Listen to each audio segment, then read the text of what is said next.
everyone's doing well tonight. Let me look around for some stuff real quick.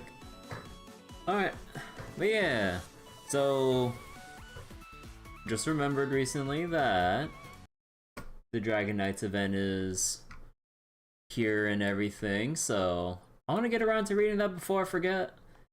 So let's just get to Granblue. Just give me a moment to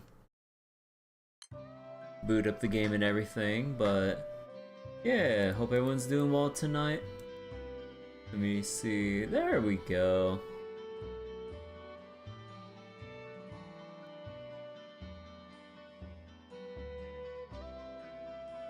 But okay, so new Dragon Knights event and everything, and I don't entirely remember what exactly is going on in the Dragon Knights event series. It's been a while, so we'll just go right into it and then we'll just see what I can remember as we go. Also, on a side note, like, man, it's been so annoying trying to farm the, what was it? The Mastery Trials. Because, oh my goodness, these goddamn books. Oh my god. You had to get 25 of the, like, higher tier materials, and it's just like, bro, it takes so long to actually get this shit. It's pissing me off, dude.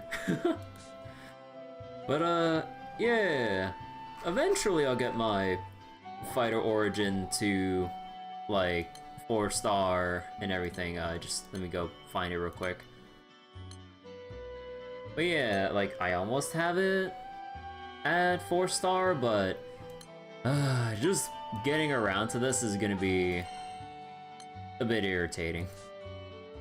So, yeah, oh boy, I love Mastery Trial farming. I really should do it though, you know, just for the weapons in general and stuff. Maybe just for the sake of having them, because I believe not all the weapons are super duper great, but even then, it's just like, man. Like, the worst one in my experience is trying to do the Esoteric Mastery Trial. Like, I do have a full auto comp that can kind of comfortably do the newest one right now, the VMT. And then the Martial Mastery Trial here, it kind of feels like a toss-up sometimes. I don't know, I'm using my Zozimos comp and everything, but then what ends up happening is that I don't know, like, what omen that I try to brute force through, but sometimes I just end up dying, and I'm like, wait, I thought I was supposed to survive the hit. But yeah, I don't really have like a faster, reliable way of farming some of these. I don't know. I really should get around to it though. But yeah, okay. So let's just get to the new Dragon Knights event.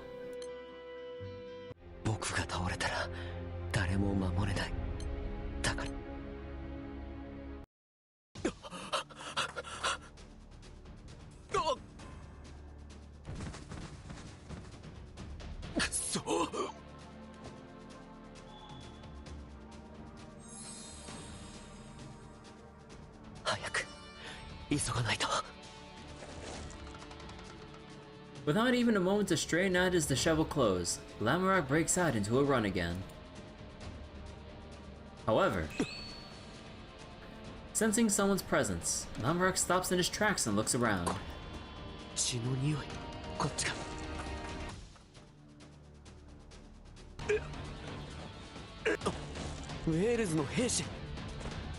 He immediately runs to where the soldier is laying on the ground, covered in blood. Putting his hands over the large wound of the soldier's stomach, Lamorak channels his magic. But the wound is too deep for Lamorak's feeble healing magic to make much of a difference.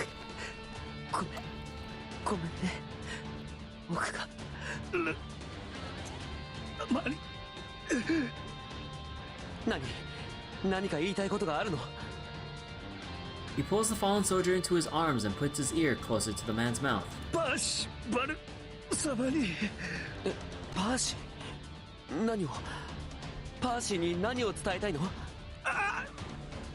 頑張って The soldier gasps for air, squeezing his words out. Lamorak leans closer, focused on catching the stifled words, when suddenly... 見つけたぞ追いつかれた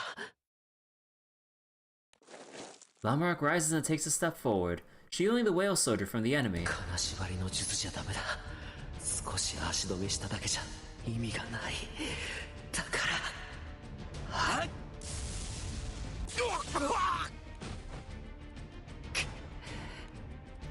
Lamorak flinches at the sight of the soldier's body, ripped apart by the magic he ご released. めん君たちだって本当は巻き込まれた側だってことは分かってるけど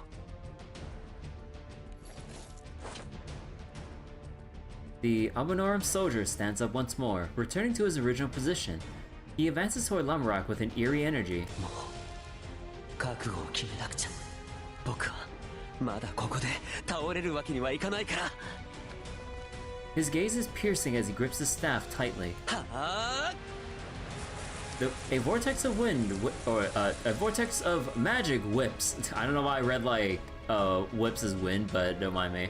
A vortex of magic whips around Lamorak, blowing away the nearby foliage. The hem of his cloak flutters from the force. His magic glows a gentle green as it rushes at the soldier with incredible power, dexterous as if it were part of Lamorak himself.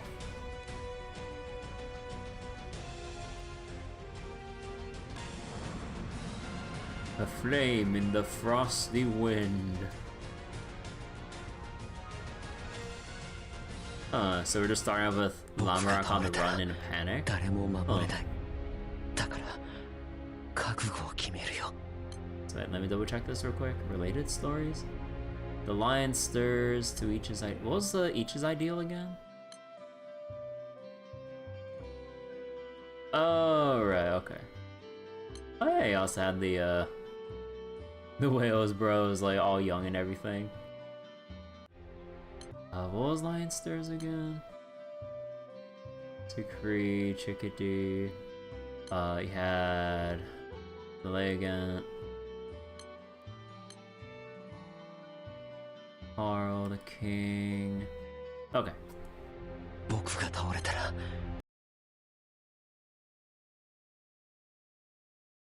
Premonition of the deadly kind? Merlin isn't, excuse me. Merlin is an extolled magician of legends. He was revealed to be the mastermind standing at the top of a covert organization called the Cabal, eventually leading to an attack on Dalmor. It came to light afterward that Fiendrash also had a buried sinful history involving the Valiant, and after some time, a large yet cryptic nation of Abonorum suddenly declared war on Fiendrash and Wales. Fiendrash left the battle at its borders to Vayne, vice captain of the Order of the White Dragons. The knights engaged in a fierce struggle against the eerie soldiers of Abonorum. As the battle dragged on, the state of affairs within Fiendrash plummeted. Feelings of discontent and unease began to spread among the people. With Abonorum's backing, the revival of Hippogriff? Or I just have to listen for when they actually voice the so I can hear the pronunciation. A nation once destroyed was announced. Moreover, Mordred had been placed on the throne under the name Ywain. Oh, right, there's this whole part.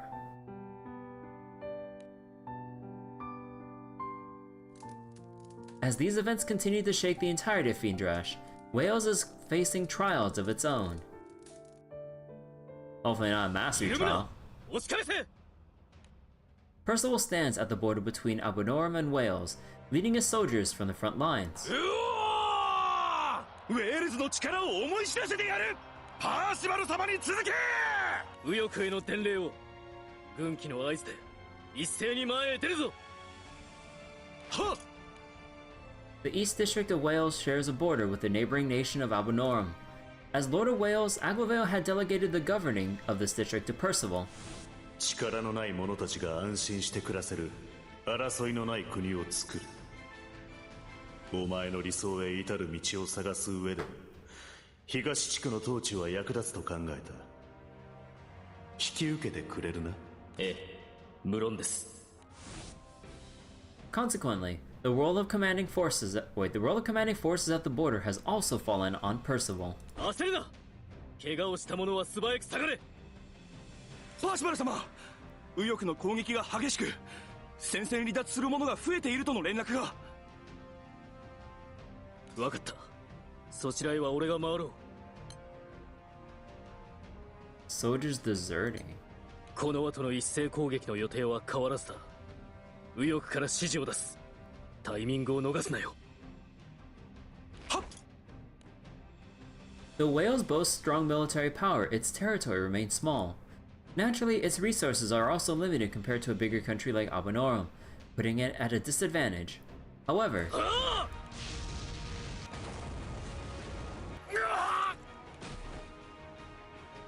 Wales has the protection of Percival, the Lord of Flames himself. おお、パーシバル様の炎にアルバノルムの戦線がそう崩れた。さすがパーシバル様だ。俺たちも続くぞ。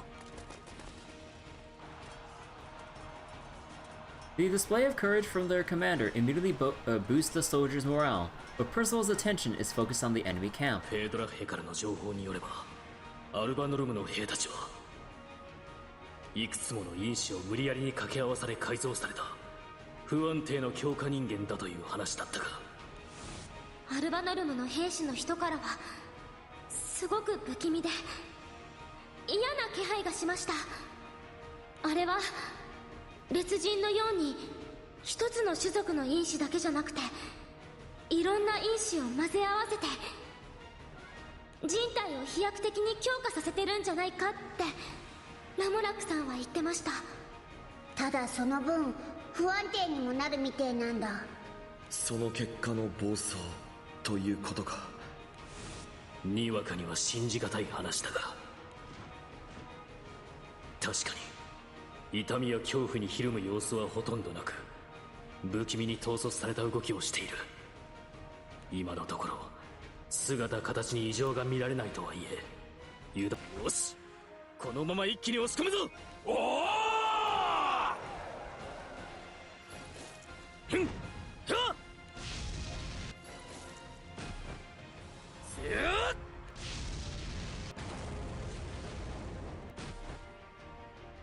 The Albanorum soldiers are no match for Percival's swift movements.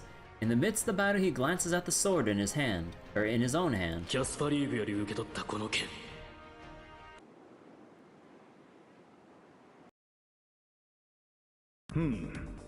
貴様は炎を使いこなすのだったな。ならばこれを受け取れ。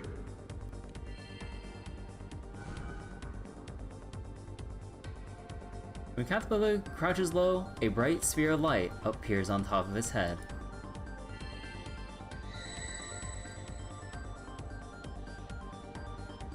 The light moves until it is in front of Percival before bursting apart like a bubble, revealing a sword of fiery scarlet.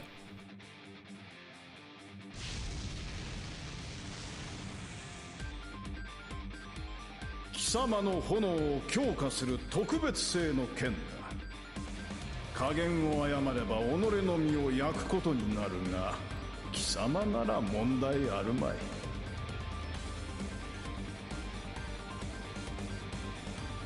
使うほどにこの手に馴染み、力が増していくのを感じる。まるで燃えたぎるように。When Percival tightens his grip on the blade, the flames blaze even brighter. 立ちはだかる者は全てこの豪華で焼き尽くす。皆俺に続け。おお、パーシバル様、遅れを取るな。 The soldiers of Wales are in high spirits as they run across the battlefield, following their commander's lead. Slowly, the Albanorum forces find themselves pushed back little by little, but then... 伝令！パーシバル様に急ぎお取り次ぎを。From behind, a messenger's horse gallops toward the front of the battlefield at full speed.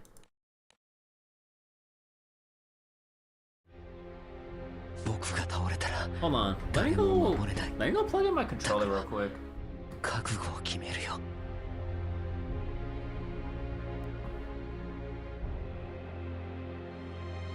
I actually want to sit back a little bit and relax with my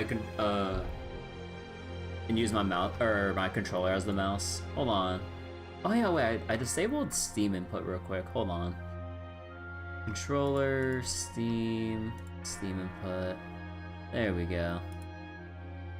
Oh, whoops.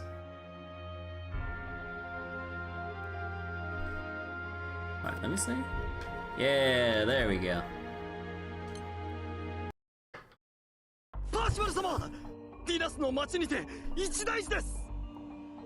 Let me just push in my keyboard tray real quick. Okay, now we can comfortably read and everything. Dinas is a town located in the East District currently governed by Percival. Percival is usually found at his estate there, which he uses as a base for his bureaucratic duties.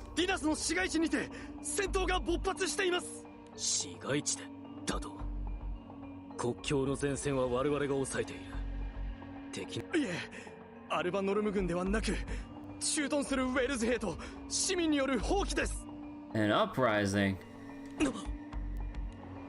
Upon receiving this news, disbelief and tension start to spread among the soldiers. タイミングから見てこの状況を利用し民を扇動した者がいるはずだ。そいつの身元は割れているのか。はあ、蜂起の中心にいるのは元はエムリスの軍に所属していたものと見られております。エムリス。Emrys was a small nation that once bordered Wales in the east. During the reign of Gameret, Aglovale and Percival's father, Wales had launched an attack on Emrys that successfully dismantled the nation. Aglovale and Percival's father... Oh, okay, so he launched an attack... Okay. Since then, its territory and people have become a part of Wales. The East District Percival oversees is an area that includes territory which used to belong to Emrys. Or Emrys?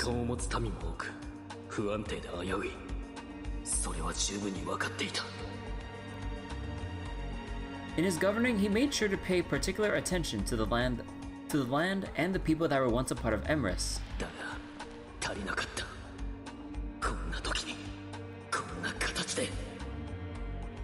Suppressing his regret, Percival forces himself to keep his head high. わかった。ディナスには急ぎ援軍が必要ということだな。はあ、申し訳ございません。町に残った兵のうち、蜂起に加わっていない者の数は少なく、巻き込まれた市民たちの救護や避難も滞っている状態です。わかった。すぐに兵を送ろう。民の被害の拡大を食い止めるのが先決だ。しかし Percival's solemn gaze sweeps across the battlefield. ここはアルバノルムとの戦争の最前線だ。手を緩められるような状態ではない。万が一国境が突破されればウェールズの存亡に関わる。だが戦場でもない場所で向こうの民が傷つく状況は看過できん。内乱の平定はただでさえ難しい。最前線と市街地どちらにも兵をまとめ指揮を取る者が必要だが。Percival pauses, caught between staying at the border and heading to town. ダメだ。この状況でアグロバル兄上に頼ることはできない。いずれにせよどちらかが落ちれば次に狙われるのは兄上のいらっしゃるウェールズ城だ。もう一人将としての任を任せられる者がいればここにはいないものを求めても仕方がないか。 Either Lamorak or Dancho. The Lord of Flames softly sighs, his expression resigned. God damn, see like personal push to the or stretch real thin here. パーシバル様、恐れながら進言をお許しいただけますでしょうか。 Intuitive soldier. どうした？言ってくれ。パーシバル様はディナスへとお戻りください。何？アルバノルム軍は確かに手強く侮れる相手ではありません。ですがどうも彼らの動きは単調なものの繰り返しと思われます。 Is this a death flag or is this bait? Cause like, you know, it's only a matter of time before like the Albanorum soldiers like get all enraged from however their enhanced state was like from the last event when they had all the monstery parts like spill out from their armors. It's only a matter of time. どうやらショーらしきショーの姿も見当たりません。あ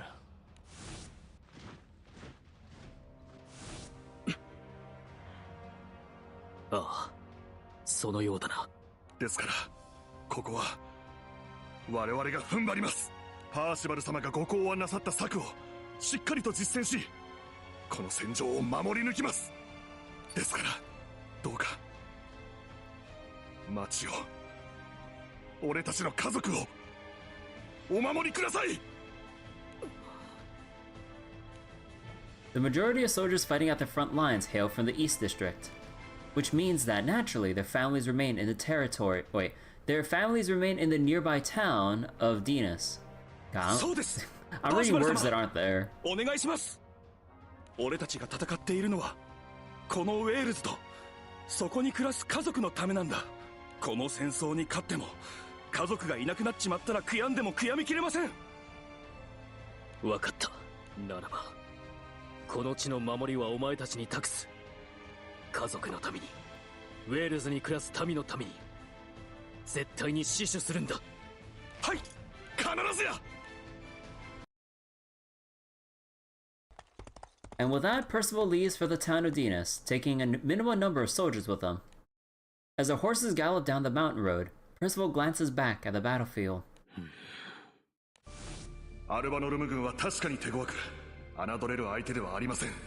それは深く承知しております。ですがどうも彼らの動きは単調なものの繰り返しと思われます。どうやらショーらしきショーの姿も見当たりません。おそらくアルバノルムの軍には将はおろか、まともな指揮系統すら存在していないにもかかわらず、あの不気味なまでに統率された均一な動き、やはりどこまでも得体が知れんな。 Apprehension seizes Percival's heart, but for now he must focus on reaching Dinas as soon as possible.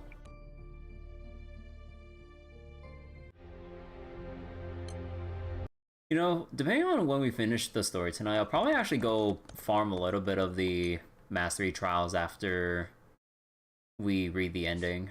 I really gotta get going, or I really gotta get a move on with farming Fighter Origin because it gets pretty busted once you actually finish it, because you can actually allocate all 3 sub-skills to the, like, fighter line specific, skills and stuff, which gives a lot more options and stuff, because otherwise it's just the usual, you know, 2 sub-skills and then Miserable Mist, or, like,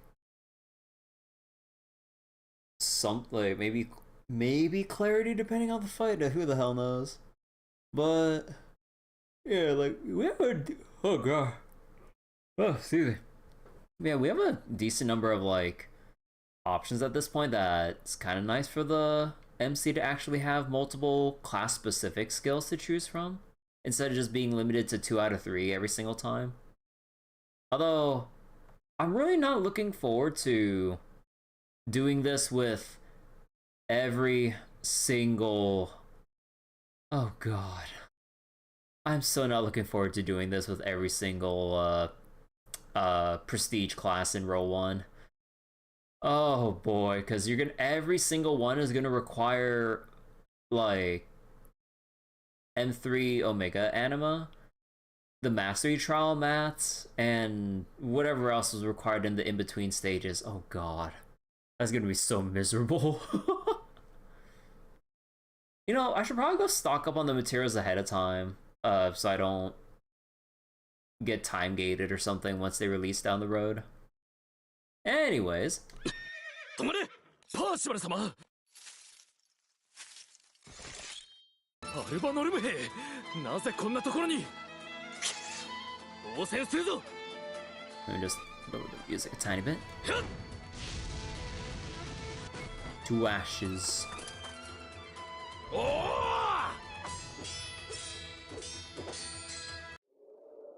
The ambushing Albanorm soldiers are promptly subdued by Percival and his guard.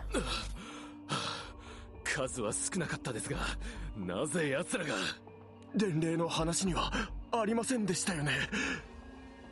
But who was the messenger? ああ、国境はまだ破られていない。しかし、奴らは町の方から現れた。Is he saying that the enemies are... Nah, I'm just kidding. 一体何が起こっている？町が心配だ。急ぐぞ。はっ！ Finding out Albanorm soldiers as they come, Percival and company continue on their way to Dinas, just as they are approaching their destination. 絶対に通すな！ここは守り抜くぞ！ Despite being without their commander, the Whale's army is fervently pushing back the enemy from the border. いいぞ！ウェールズの力を思い知れ！ However,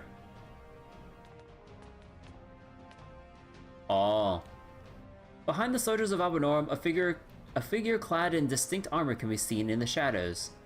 Despite the turmoil on the battlefield, the Whale soldiers all notice the strange presence hidden behind their enemy. おい、あいつはなんだ？なんだか気味が悪いな。鎧が他のアルバノルム兵とは違うようだが、じゃあ、あいつがショーなんじゃないか？そうかもしれん。奴から目を離すなよ。ああ。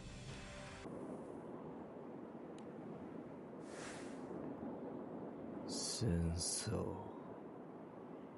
国の敵、俺が全て。 The outlandish man sways eerily as an air of uneasiness settles on the battlefield.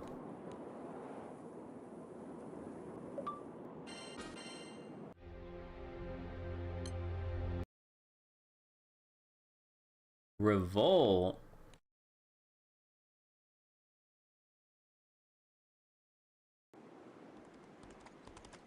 Percival and company race to Dinas on horseback to find an appalling scene unfolding before them. 町が。 Oh. The once bustling town has taken on a dark air, becoming a heartbreaking spectacle. まさか、もうここまで被害が広がっているとは。 Not a person is in sight on the streets. Where buildings once stood, only piles of debris remain. Smoke continues to rise from various sites, remnants of the flames that ravaged the area. なんてことだ。見たところ、大きな戦闘は起きていないようだが。パーシバル様。 Just then, a single whale soldier comes running. よかった。お戻りくださったんですね。伝令を受け取った。状況は？はい。現在、反乱兵たちの攻撃は中断しています。私は逃げ遅れた市民がいないか、偵察も兼ねて見回りに。そうか。防衛拠点は設けたか？はい。かねてよりパーシバル様が計画されていた通り、お屋敷を開放させていただきました。保護した怪我人や戦闘に参加していない市民は皆そちらに避難しています。そうか。わかった。まずは俺たちも屋敷に戻ろう。はい。パーシバル様の姿を見れば皆きっと安心します。パーシバル様だ。パーシバル様、うちにお邪魔しています。お戻りくださったか。パーシバル様、戦場はどんな様子ですか？夫は？ As soon as the evacuees at the estate notice Percival's arrival, they immediately call out to him. パーシバル様、家が潰れてしもうたんです。せっかく建て直したのに、また焼け出されてしまうんですね。The citizens' faces cloud over as the elderly woman grieves the loss of her home. 戦争は何もかんも奪っていく。やめておじいちゃん。あの時とは違うわよ。The annexation of Emrys happened not too long ago. 東地区に住む者の多くには、あの戦の記憶が根強く残っている。Sorry about that. I'll like go plate of snacks here then. Whoops. 民の心に刻まれた傷が癒えるには、どれだけ時間があっても足りん。今度はいよいよ私もダメかもしれんね。俺が国に戻ったのは二度と民にこのような顔をさせないためだったはずだ。それなのに。Frustration and shame burn inside Percival, and he clenches his fists tight. パーシバル様、留守を守れず面目はありません。いや、この反乱は誰も予測し得なかった。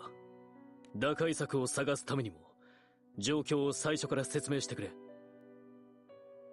はあ、最初の異変は駐屯兵の詰め所で起きました。非番の者も含め半数以上の者が武器を取り、あっという間に制圧されてしまいました。So wait. First abnormal happening at the base. Half the soldiers. Okay. その後、兵に加えて市民の一部も加わり、暴動が街中に。自分も含め、何も知らぬ市民たちは、街でこんなことが起こるなど想像もしていなかったため、ほとんど抵抗もできず、なんとか避難するだけで精一杯でした。だが、混乱の中にありながら、お前たちは拠点を築き、これだけの民を避難させたのだろう。よくやってくれた。民の命を救ってくれたこと、感謝する。はい、もったいないお言葉です。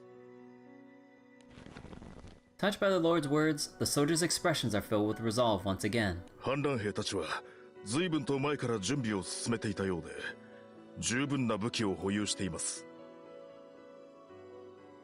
しかも彼らに混ざってアルバノルムの兵の姿を見たという話も聞こえています。やはりか。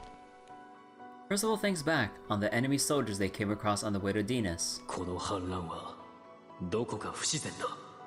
根底にウェールズが過去に行った侵略戦争の禍根があることも目を背けられん事実だが、アルバノルム側の思惑も合わさって図られたものである可能性が高いな。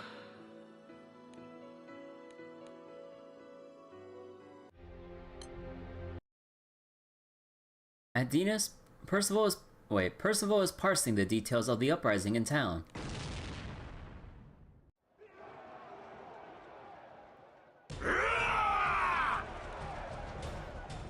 Angry shouts of the approaching rebels can be heard from outside the estate. 反乱軍の攻撃が再開した。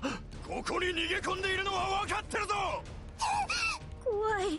大丈夫よ。ここにいれば。ここにはパーシバル様もいらっしゃるから。憎きウェールズ領主の弟パーシバルも戻っている。この屋敷を落とせば俺たちの勝ちだ。お家に帰りたい。やだよ、怖いよ。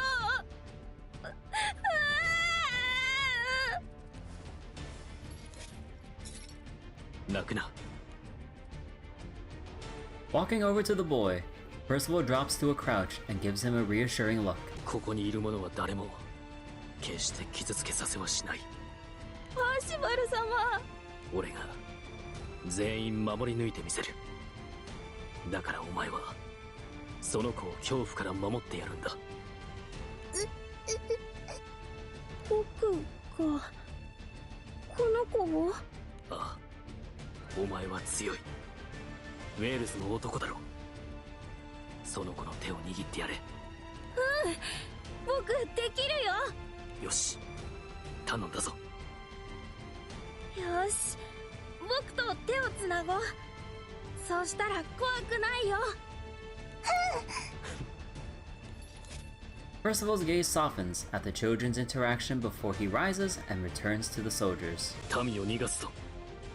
ですがパーシバル様、どうやら屋敷の周囲は反乱兵たちに囲まれてしまったようで。奴らもともとディナスの駐屯兵だったから屋敷の間取りや警備も全部知られています。そうだろうな。だが安心しろ。別の退路を用意してやる。別のですか？屋敷の南側の地下に町の外の森まで続く通路がある。なんとそんなものが。念には念を入れるつもりで用意していたが、できれば使うような事態にはなってほしくはなかったな。では市民は急ぎそこから逃がしましょう。反乱軍が屋敷になだれ込んでくる前に。さあパーシバル様もご一緒に。いや、俺は町から逃れたところで伏兵がどこに潜んでいるかわからん。戦う術のない民には護衛が必要だ。だが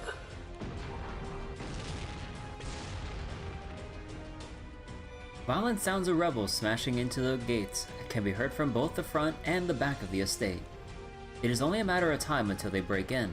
民の避難が完了する前に屋敷が落ちれば元も子もない。避難通路が見つからないように引き止めておくものが必要だ。ならば俺が取るべき行動は一つ。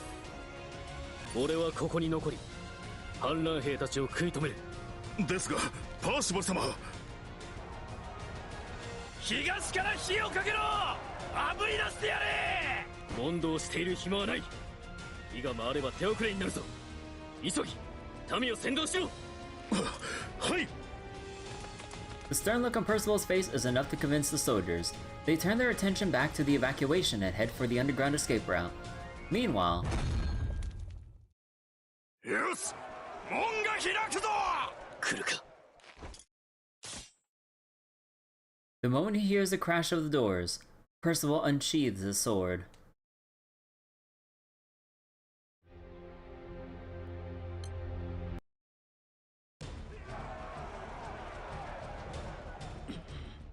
You know, I'm just like imagining this as like some kind of Dynasty Warriors scenario, Percival versus all the rebel soldiers and shit.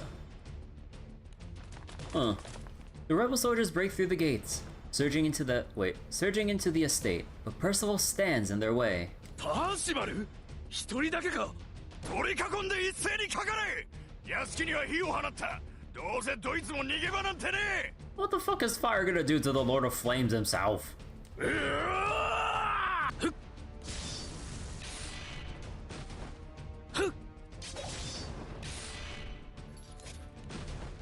そう、火の方へ追い込め。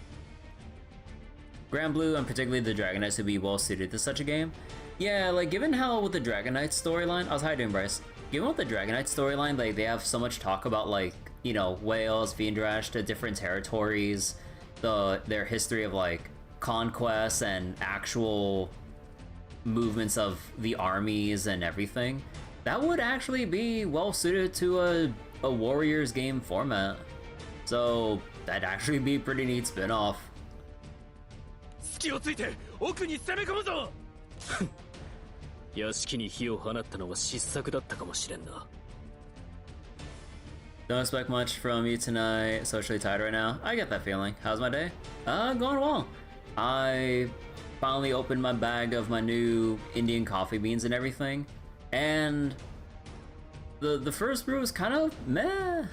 I think I grinded cause like usually when you open a new bag of coffee, you want to like dial it in so you can try to figure out like, you know, like if you need to adjust things before you get the coffee just right or whatever. But yeah, I think I made it too fine because I think it ended up a little bit more bitter than it should be. But yeah, tastes interesting so far, but it could be a lot better from what I can imagine. Tomorrow's International Coffee Day. I didn't even know that was a day. I mean, they make a thematic holiday for anything nowadays. Like, the only times I hear about it is, like, on the news or something, because, like, usually they have, like, on every day of the week, like, oh, today is National Donut Day or some shit. And I'm like, God, they have, like, they make a special day for anything. Not sure what the point of that is, but the calendar says as much. Probably to... I'd imagine it'd probably be some corporate shit to push for more coffee sales on some arbitrary day or something. But yeah, I was also having a conversation on another Discord about coffee related topics, and oh my god. Oh, maybe it's like with all the shit that I've like read up myself with coffee brewing and making my own or brewing my own coffee, but oh my god. If there's one thing that I've learned, you do not reheat fucking coffee like you would not reheat a cup of tea that has sat out for a while and gone cold. At that point, you either just throw it out or get a bunch of ice cubes to try to make it into a cooled ice drink and then finish it. Because you never want to reheat either of them. Because with all the solubles, or, you know, the coffee stuff or the tea stuff from the leaves or the coffee grounds, when you reheat it in either the microwave or put another batch of, like, hot-ass water inside to, like, fill it back up, so to say, one, you're diluting it like hell. Two, if you're introducing, like, an immense amount of heat again, you're basically cooking, like, the coffee or the tea twice, making it excessively more bitter because that's what was supposed to happen the first time. But oh my god. but it's more like how do I say this? It's like again, like if there's one thing that I've been super self-conscious about for many years of streaming at this point, like I'm really bad at getting a point out. But yeah, people just have like a really mistaken image of what coffee would normally be, just because of the usual stuff people would get at like fast food places or chain restaurants or chain or coffee chains or whatever. So, I don't know. First of all, he uses his own flames to counter the flames of the rogue fire, directing them to spread wherever he pleases. How coffee is versus how it can be. Sorta, kinda? Like, again, like, I'm really bad at wording this without, because like, I obviously don't want to come off as, you know, a snobby asshole about this. Like, that's not my intention at all, but it's like trying to tell people why, I guess, like I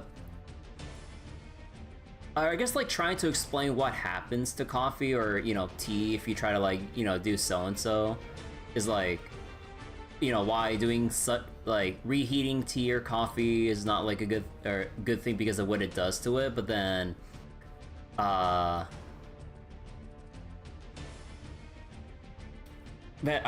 I'm like, I swear, if I want to elaborate on this, I need to like sit down and like type up a document to actually properly lay out my points here, because I'm like overthinking how to like word this out of my head. But basically,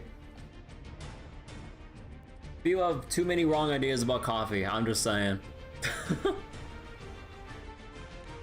The soldiers find themselves unable to make their way past Percival.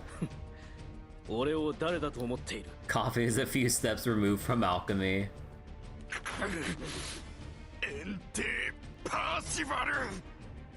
Has some delicate steps if you want it good. Yeah, basically. But also it's like, oh, it's also like a thing where it's like, when people have coffee, they complain that it's like too hot, and then they just like dunk a lot of cold water or a shit ton of ice cubes to immediately cool it down. And I'm like, wait, why would you do that to your coffee unless you know, from the get-go just wanted an ice drink, then I understand that. But then, why don't you just wait for it to cool down after like a couple minutes, or take a spoon and gently swirl it around to air it down a bit?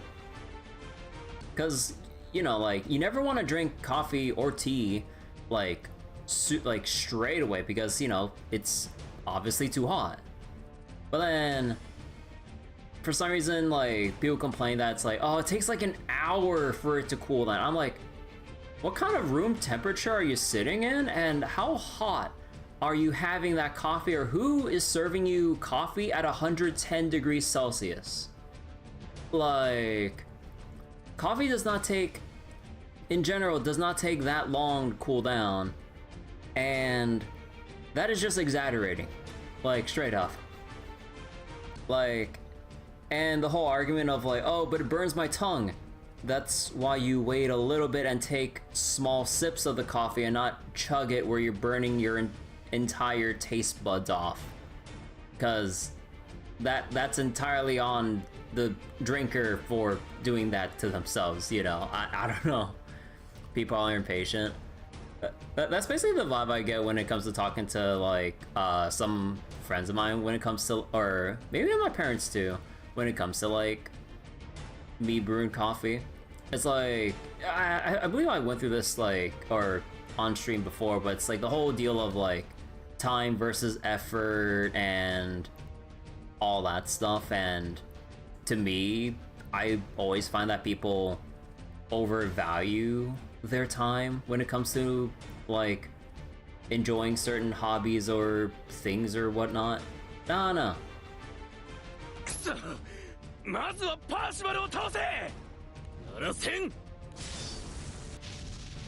not the guy who drinks that are too hot, but ice ruins the taste even with soda. I mean, I think with soda, depending on the soda, right? Like, aren't some of them made where they're, I'm not sure how, I remember my friends, like, I remember having this conversation with some friends of mine about soda and having it cool or as is at like room temperature. Because I believe like they said something along the lines of some sodas were made with having it iced in mind versus being able to just drink it straight up. Or something along the lines of like I would have one kind of soda iced if possible, otherwise I drink another soda as is if it's not cooled or something, if like, you know, there's no way to immediately refrigerate or ice it or whatever. You'd rather refrigerate the soda or freeze the glass? I usually wouldn't refrigerate soda unless it's already opened after the first, you know, like, you know, after opening. Because if I refrigerate soda before opening it for the first time, it just loses all the carbonation. Like, before you even get to enjoy it on the first time you open it. But yeah, I mean, freezing or cooling the glass though, would be probably the smarter way to go about it. So you don't like remove the carbonation from refrigerating it before you even open the soda to begin with. Or even like afterwards, because it still retains carbonation, obviously. But then as soon as you start refrigerating it, then it kind of loses that energy, or however the physics behind it works, to maintain its carbonation levels or some shit. Because I find that's the case with all the sodas that I've had before. Anyways, Frosty moves in and suppresses the soldiers one by one, but hesitation remains in each swing of his sword. If we're talking canned, it's too compressed for it to lose carbonation. Oh yeah, I was mainly thinking about bottled sodas. I think for cans, I think that's fine, because hell, I mean, you would see people bring coolers filled with ice with like all the soda cans and stuff. So I think that's fine. But yeah, when it comes to like bottled, I guess, then you wouldn't want to refrigerate it before you even open it. こちらに剣を向けているとはいえ、彼らも元はこの地の民。Bottled is too uncommon to find where you are? Really? Huh. 一度は俺が守り、導くと決めた者たちだ。 The Lord of Flames cannot find it in himself to put his full strength behind fighting rebels donning the armor of whales. The struggle continues until finally...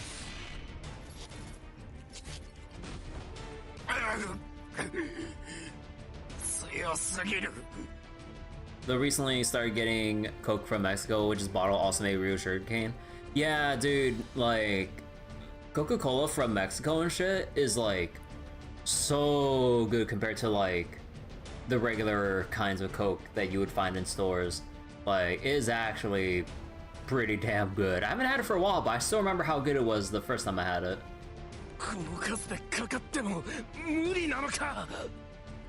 Like, what a big difference real sugarcane makes compared to like, I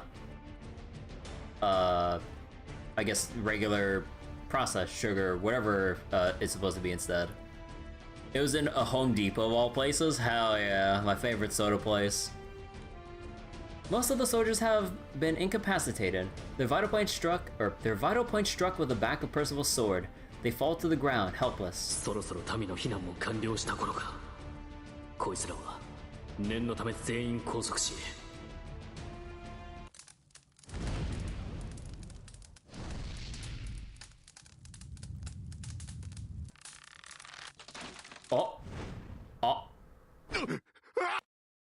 Without anyone noticing, the flames had crept upward. Charred, the ceiling begins to come down as sparks from the fire scatter.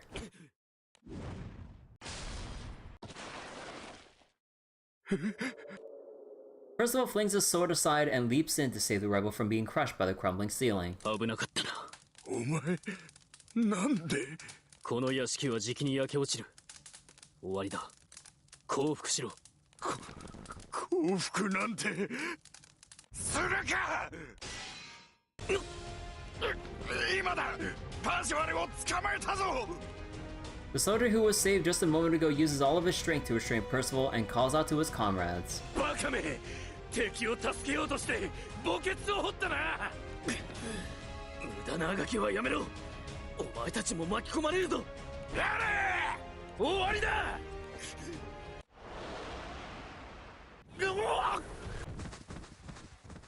Wind magic. Who could that be?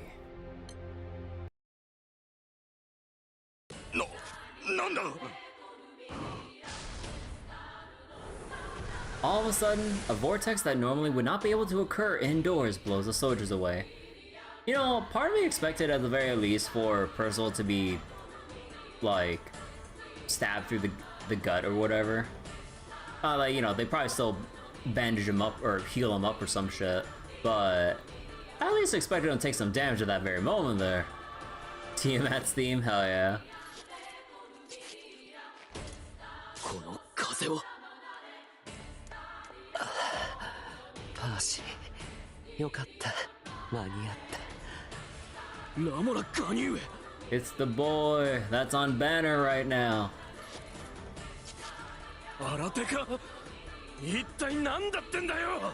ひるむな！一人増えたくらい！おっと、ダメダメ。じっとしててね。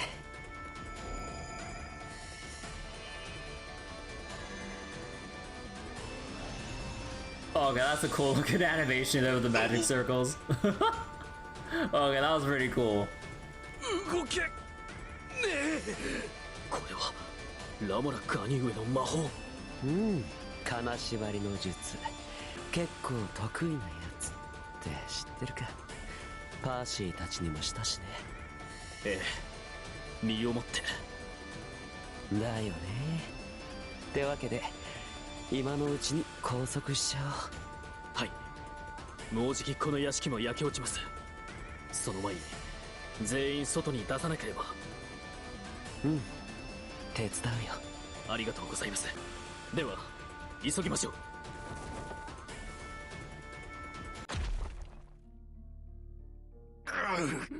くそ。これでよしっと。 Together, Percival and Lamorak tie up the rebels and move them out of the state. ありがとうございます、ラモラ・ガニューエ。うん、役に立ててよかった。ところで兄上、気になっていたのですが、その服の汚れは？ああ、これはまさかどこかお怪我を。すぐに手当てを。違うよ、パーシー。これは僕の血じゃなくてね。Oh, whew, man, I had me worried for a second there. Yeah, it's not my blood. Oh, okay, it's fine.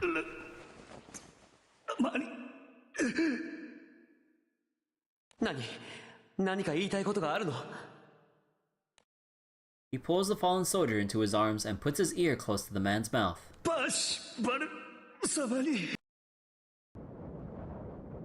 その時についたものだから僕の血じゃないんだ。そうですか。よかった。いえ、よくはありませんね。ラムラック兄上が遭遇したという兵は。彼は傷が深すぎて助けられなかったよ。何かパーシーに伝えたいことがあったみたいだけど、それも聞けなくて。兵と遭遇した位置からして、おそらくこのディナスから国境に向かう追加の伝令だったのでしょう。俺もここへ来る途中にアルバノルム兵の襲撃を受けました。そのせいで進路を少し変えたので行き違ってしまったのだと思います。そっか。パーシーもウェールズ領内でアルバノルム兵に会ったんだね。ええ、街での目撃情報もあったのですが、俺が戻った時には姿を消していました。屋敷に攻めてきたのは元はエムリスの民だったという彼らだけです。Percival looks over at the soldiers they restrained, his expression darkening. パーシー。Sensing Percival's conflicted feelings on the motives of the uprising, Lamorak softens his tone. 確かに彼らの憎しみの原因を作ったのはウェールズだと思う。ウェールズは周辺諸国への侵略を繰り返して力を強めてきた。そのツケだって言ってしまえばそれまでだけど、でもきっとそれだけじゃないんだ。やはり他に何かあるのですか？フェードラッヘでも似たようなことがあったみたいなんだよね。俺たちの生活を返せ！戦争なんて俺たちには関係ない。物価が上がってるのも治安が悪化してるのも全部国が悪いんじゃないか。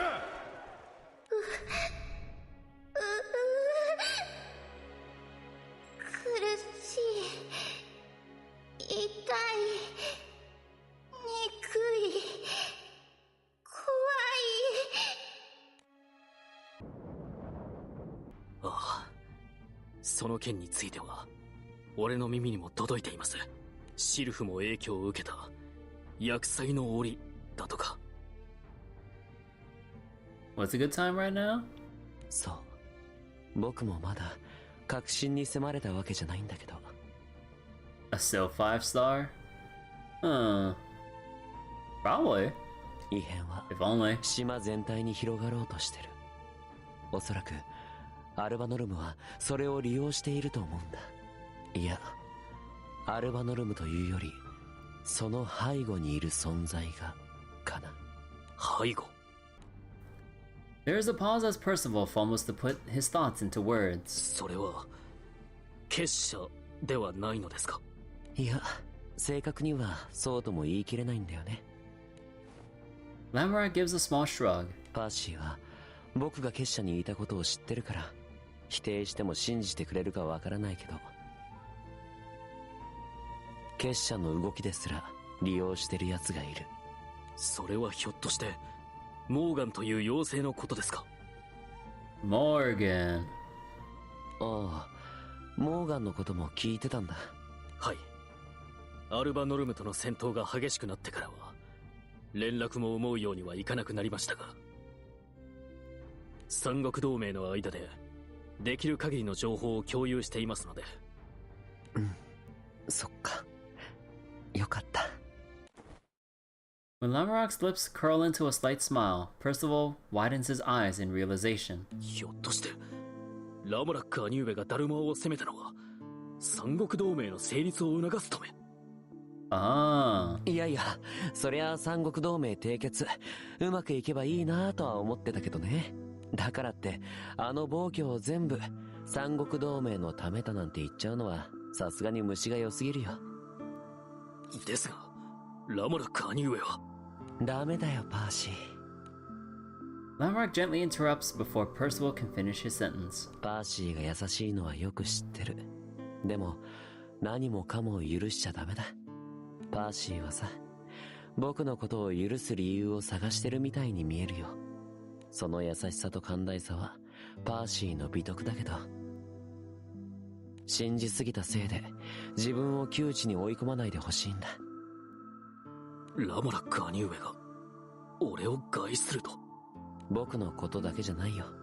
さっきだって、反乱兵を誰一人殺さずに、あの場を収めようとしてたよね。そのせいで危なかったでしょ？ええ、それは、まあ。Percival stays silent for a while, reflecting on his brother's words, before raising his gaze to meet Lamorak's. ですが、やはり俺は兄上のことを、己が信じると決めたものを、信じたいのです。その結果、裏切られたとしても、俺の見る目がなかっただけのこと。その時は、責任を取るまでです。まったく、パーシーは。Despite his exasperation, Lamorak can't help but smile at his brother.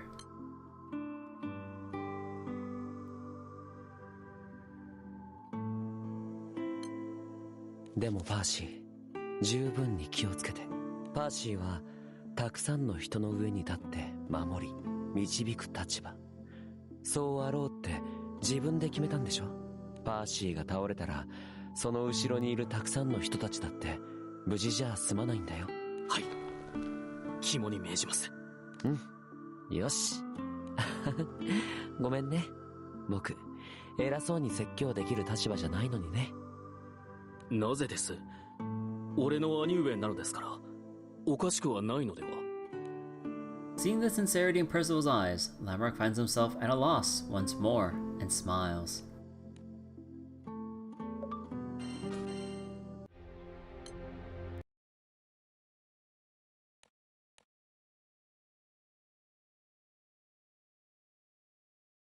さてと、ちょっと喋りすぎちゃったかな。パーシーはもっと僕に聞きたいことがあると思うんだけど、結社のこととかさ。ええ、ですが今はあまりのんびりしてもいられませんね。この町と同じようなことが他の場所でも起きてるかもしれないからね。ええ、兄上の言うようにアルバノルムやモーガンが裏で糸を引いていたとしても、侵略戦争を繰り返してきたウェールズの過去に原因の一端があるのは紛れもない事実であれば、敵に狙われる可能性が最も高いのはウェールズの領主であるアグロバル兄上でしょう。アグニーはどこまで状況を把握してるのかな。急いで伝令を飛ばす？でもな、また妨害にあってアグニーのところまで届かないかもしれないし。ええ、ですのでラモラック兄上にアグロバル兄上のところウェールズ城に行っていただきたいのです。僕がアグニーへの伝令か。お手を煩わせてしまい申し訳ありません。それにおそらく危険も。そんなことはいいんだよ。たださ、パーシーは信じてくれるんだ。僕が敵じゃないって、ちゃんとウェールズのために働くって。先ほども言いましたが当然です。俺はラモラック兄上を信じています。ちゃんと根拠だってありますから。根拠？だってラモラック兄上は先ほど俺のことを助けてくださったじゃないですか。そうだね、それは立派な根拠だ。Chuckling, Lamorak looks Percival in the eye. わかったよ。アグニーは任せて。Reflected in both of their gazes is a firm and unbreakable trust.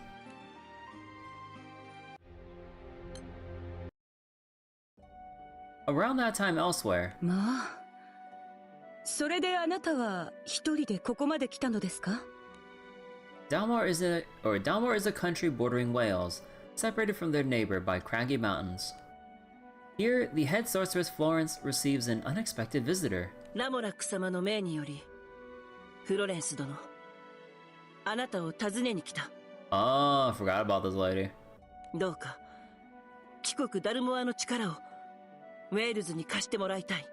ウェールズからの連絡がしばらく途絶えているのを心配していたのですが、随分とまずい状況のようですね。伝えた通りだ。国境を破られる前から領内に多数のアルバノルム兵が入り込んでいる。連絡の断絶もアルバノルムの工作である可能性が高い。そのようですね。ウェールズの置かれた状況に一刻の猶予もない。ラモラック様があなたならダルモアの皇王を動かせるとおっしゃっていた。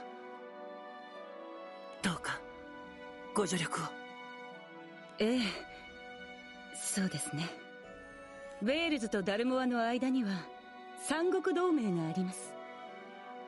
互いの窮地に協力し合うのは当然のこと。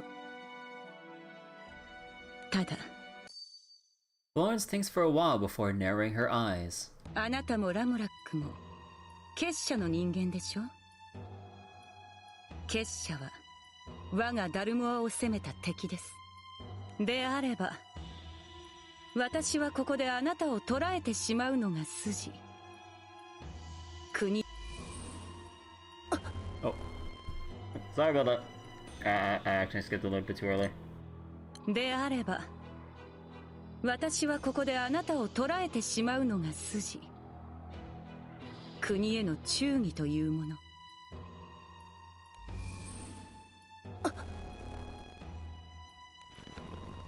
Faster than a blink of an eye, Florence uses her magic to constrain Dindran?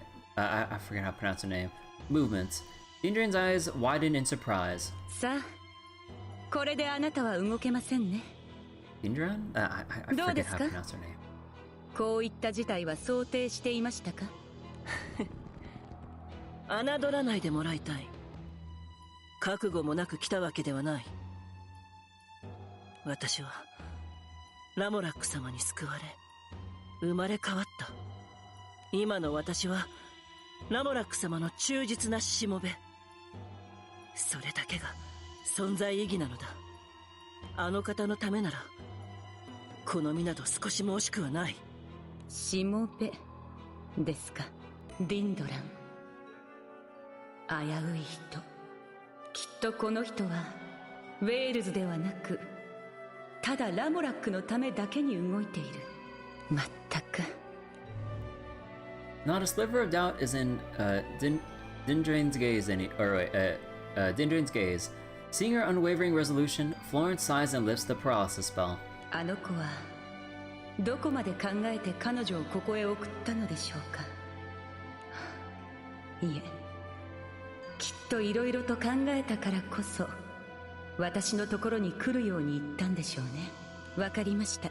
ウェールズへの助力の件は魔導士団長である私の責任で皇后陛下に進言いたします。ならばですが条件、警戒せずとも大丈夫です。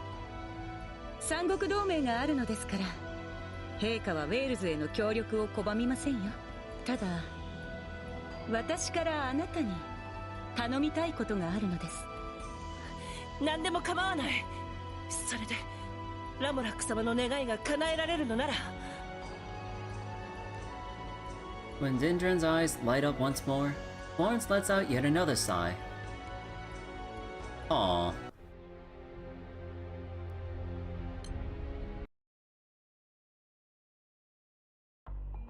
Without further ado, Lamorak leaves Dinas and hurries for Wales Castle. Percival turns back to the soldiers, who remain securely bound. お前たちには話を聞かせてもらわなければならん。どうした？どこか具合。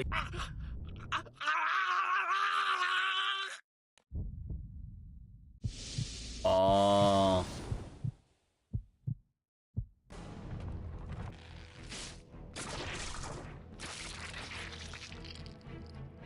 They're modified rebels.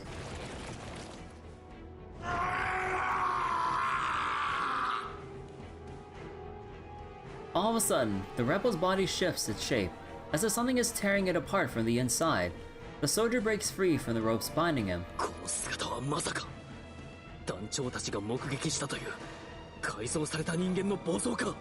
アルバノルムの兵でなく、なぜウェールズ兵が。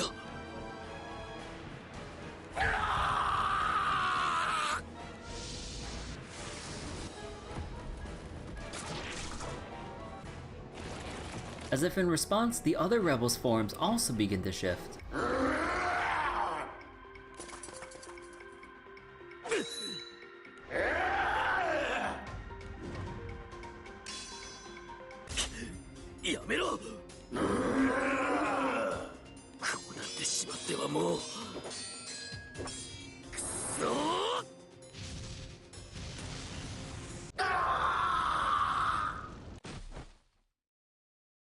Percival's flames consumed the deformed soldiers completely, reducing them to ashes.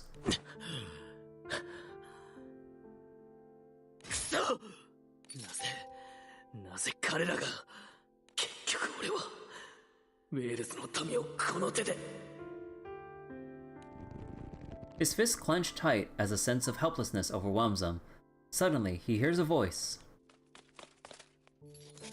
パーシバル様、ご無事で。 When a single soldier comes running from afar, the Lord of Flame straightens up. どうした？お前は民たちの避難に同行していたはず。あちらに何かあったか？いえ、皆問題なく町から離れました。今は周囲を警戒できる場所で休んでおりますし、私はご報告に戻りました。そうか。よくやってくれた。だが、このままではウェールズのどこにいても安全とは言えないな。 ところでThe soldier's gaze sweeps across the horrendous scene before him. Rebel soldiers still in their grotesque forms are strewn on the ground. 一体何があったのですか？俺にもはっきりとはわからん。拘束した兵たちが次々に異形と化して暴れ。なんと。アルバノルム兵に見られる現象だと話には聞いていたのだが。 それがなぜウェールズの兵に。 Unable to find his words, Percival can do nothing but stand in silence. パーシバル様、領主様はご無事でしょうか？アグロバル兄上のところへは伝令を送った。今はその情報が無事に届くことを祈るしか。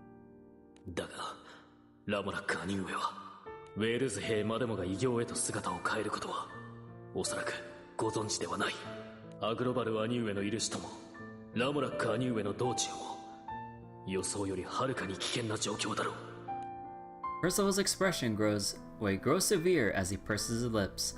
Eventually, the soldier beside him decides to speak up. 私はもともとエムリスの兵でした。ああ、知っている。ご存知でしたか。では。 私が反乱に加わらずにここにいる理由もご存知ですか？いや、感謝はしているが、理由はわからない。私も感謝をしているからです。そして信じ、期待しているからですよ。Percival is quiet, listening intently. エムリスが攻められ、国がなくなってしまったのは。 共に戦った仲間を何人も失いました。 Hearing this, Percival's expression grows somber. However, the soldier shakes his head. いえ、パーシバル様。私が憎むのはウェールズではなく、戦争というものです。ウェールズがただ見境なく周辺諸国を攻め、全てを奪っていくような野蛮な国であったなら、私は今、 この鎧を身につけていません。 He proudly puts a hand to his own chest, feeling the whale's armor under his hand. ウェールズはかつては他国だったものを併合した地区にも他と同じだけの十分な内政を敷く。ウェールズに生まれた者もそうでない者も全ての民を差別することなく皆で豊かになれるよう祭りごとを行ってくださる。豊かで強く平和な国に誰もが幸せに暮らせる国に。アグロバル様とパーシバル様がしてくださると信じているのです。ああ。Deeply moved by the soldier's words, Percival quietly nods. ですが、今またアルバノルムという大国がこのウェールズに攻め込み、戦争が起こってしまいました。アルバノルムはウェールズではありません。侵略してくる兵士は武器を持たぬ婿の民を殺すかもしれない。畑や森を焼き、整備された包みを破壊するかもしれない。それは絶対に防がなければなりません。だから私は再び武器を取ったのです。年老いたこの身は無力ですが、ウェールズの未来のため、わずかでもお役に立てればと。無力なものか。ウェールズの力は人だ。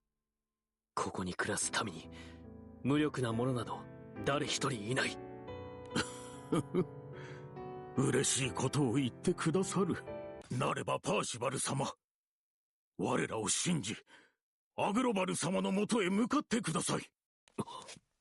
お前、どうかアグロバル様をお守りし、このウェールズを、ここで暮らす人々をどうかお守りください。パーシバル様。パーシバル様とアグロバル様がご無事でいらっしゃれば、この戦争が終わった後、ウェールズはまた立ち直り、平和で活気ある未来へと進んでいくことができるはずです。The soldier's passionate words strike a chord in Percival's heart. After a moment of silence, Percival's brows knit together. 領主が、王だけが生き残ったところで、民なくしては何の意味もない。それはそうかもしれませんが。だが、感謝する。約束しよう。俺たちが必ずこのウェールズを守り抜くと。You know, I kind of wonder what's happening right now on the front lines near the borders. Because we kind of left that battlefield a while ago, and then there's like a mysterious someone that popped up, and we haven't seen anything that happened from there over there yet. そのために俺は城へと向かう。留守にする間、町と民を頼むぞ。ありがたきお言葉です。どうぞお任せください。The elderly soldier faces Percival and bows deeply.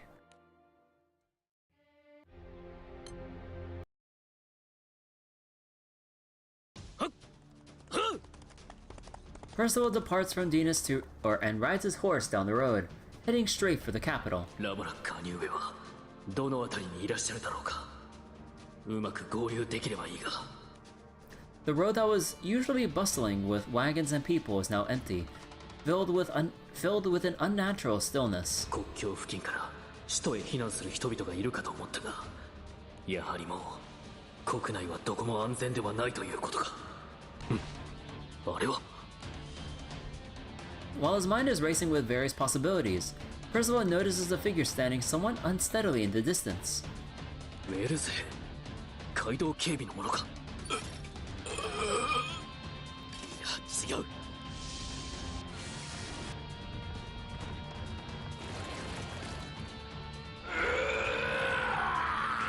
くそ、暴走か。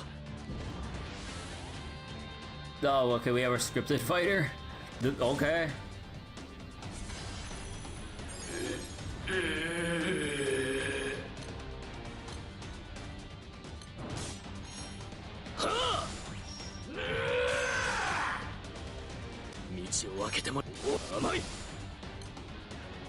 Also, what's this bullshit? Why is he single attacking or double attacking? Where's the guaranteed triples? Bullshit. This knight should be dead already. Oh, okay, that's why. My bar!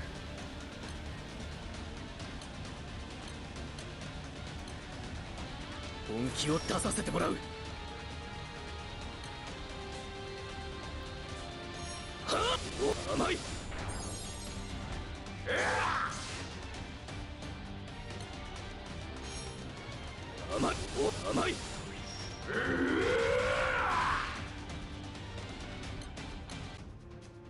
Oh, there's Lamorak.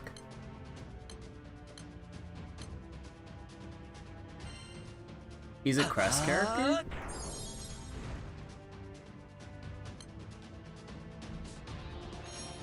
Yeah.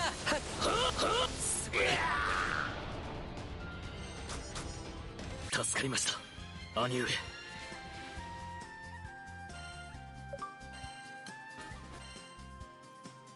ラモラック兄上、ありがとうございます。いやー、パーシーだけでも大丈夫だったかもしれないけどね。それにしても今のってウェールズ兵を改造した強化人間だった。ええ、ディナスで兄上と拘束したあの反乱兵たちも同じように異形化し暴走しました。そうだったんだ。ウェールズ兵にもこのようなものが紛れていると。うん、僕が確認してたのはアルバノルム兵だけだよ。それなのに。ええ、状況は想像以上に悪いようです。俺はこのことを急ぎ兄上に知らせに来ました。うん、わかった。助かるよ。それにしてもパーシー、ずいぶん早く追いついてきたね。ああ、馬で来ましたので。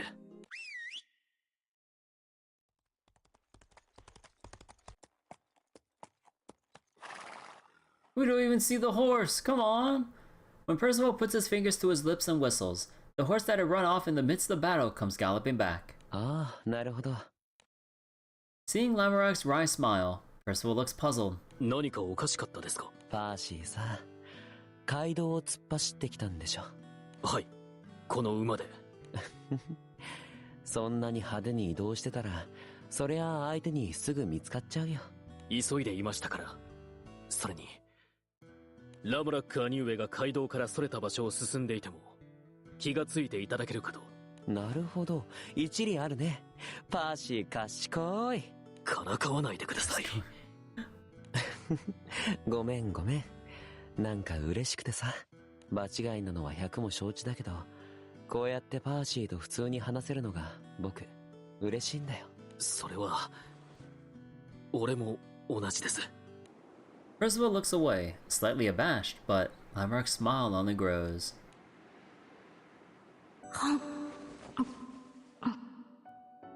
Flashback. あー、パーシー、イチゴ食べてるの？はい、ラモラック兄上。兄上も食べますか？そうだな。僕は今日はやめとこっかな。え、どうしてですか？どこか具合でも悪いのですか？そういうわけじゃなくてね。ねえパーシー、知ってる？イチゴってこの小さい種がいっぱいあるでしょ？ Oh, is he gonna tell like a dumb thing where it's like, oh, all those little seeds are gonna grow into strawberries in your stomach and your stomach's gonna explode? I remember like that one episode in Rugrats where I believe Chucky was told that from eating the watermelon, a watermelon and its seeds or something, like a full-on watermelon is gonna grow in his stomach and like it would just like, or was it Rugrats? I think it was Rugrats. Like they had like a whole messed up segment about that. God, that was a wild episode. I'm pretty sure it was Rugrats, right? Okay, now I'm not so sure anymore. But yeah, there's like a whole bit about like, no, don't eat the watermelon. The seeds inside will grow inside your stomach and your belly will burst. And I'm like, wait, that is fucked up to say.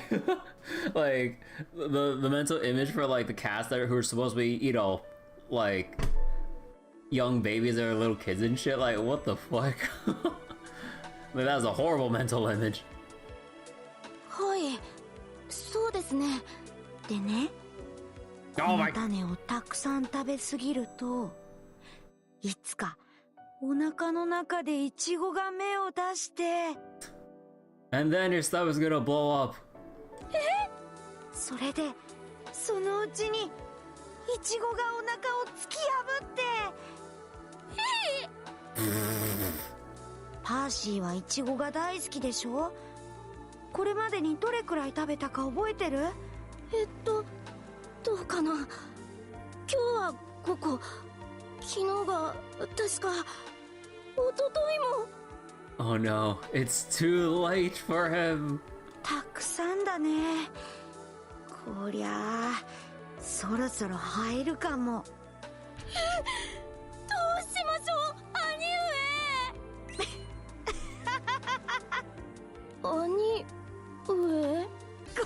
ごめん冗談だよ。お腹にイチゴなんて生えないから安心してパーシー。嘘なんですか？うん、嘘だよ。もうからかわないでください。ごめんパーシー、許して。僕のこと嫌いになった？嫌いになんてなりませんよ。だってラモラック兄上は俺の兄上ですから。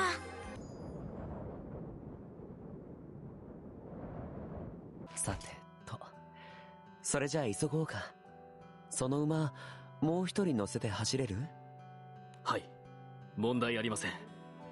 町に残った馬の中で一番丈夫で足の強いものを連れてきましたから。よかった。それじゃあお前ちょっと重くなっちゃうけど頼むね。Lamrock reaches out to stroke the horse's neck. The horse neighs in return, a sure sign of its consent.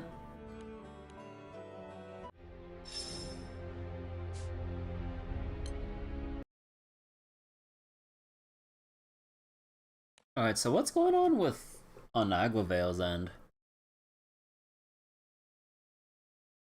ねえ、パーシー。 As the two hastily ride toward the capital, Lamrock decides to speak up. 今のうちに少し話そうか。聞きたいと思ってるでしょ？結社のこととか。話してくださるんですか？今となっちゃ隠してる必要もなくなったからね。Riding behind his little brother, Lamrock releases a sigh. もう知ってると思うけど、パーシーたちが結社って呼んでるのは天才魔術師と噂されるマーリンを頂点とした組織。マーリンは噂通り本当に、いや噂以上に天才的な魔術師なんだけど、彼本人には仲間を集めて集団のトップに立とうとかいう意識は全くないんだよね。あの人はただ失った主君ウリエンス王を蘇らせたい、そのことしか考えてないんだ。そのために魔術や錬金術、史術に降霊術、あらゆる研究と実験を繰り返している。その過程で周囲にポツポツと人が集まって、いつの間にか外から結社って呼ばれるようになった。ラムラック兄上はなぜ結社に？最初はそうだね、恨んで仕返ししてやろうってつもりで近づいたよ。ママを取り戻そうと父上が傾倒した閣僚の研究はマーリンが情報を与えてたって知ったから。でも今はもう恨んではいないのですね。そう思う？ええ、兄上がマーリンのことを語る口調に責めるような響きが少しもありませんから、むしろ同情しているように聞こえます。同情か、確かに近いかもね。僕はあの人にも救われてほしいと思うんだ。だって僕にはわかるから。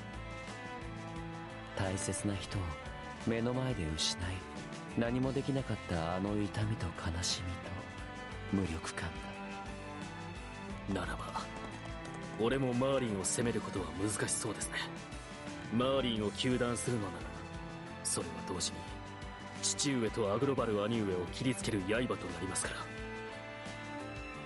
そっか、そうだね、難しいよね、ほんと。でもね、パーシーは怒っていいんだよ。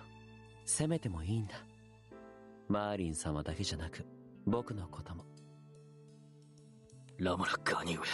でもさ、パーシーは責めたとしても見捨てたりはしないでしょ。ラモラック兄上をですか？見捨てるはずないではありませんか。うん、そうだよね、パーシーは。だからお兄ちゃんは甘えちゃうんだよな。ラモラック兄上が俺にですか。そうだよ、優しいパーシーが僕を甘やかすの。優しいのはラモラック兄上だと思います。昔から変わらず。僕はさ、優しいんじゃなくて優柔不断なだけだよ。いえ、そうだとしても優しさゆえのものでしょ。もうほら、またパーシーが僕を甘やかす。ああ、でもアグニーはそうはいかないだろうな。きっとすっごく怒られるよね。まあ覚悟は必要かもしれませんね。ああ、怖い。どうしよう、パーシー助けて。Lamrock melodramatically shudders behind Percival, eliciting a small chuckle from his brother.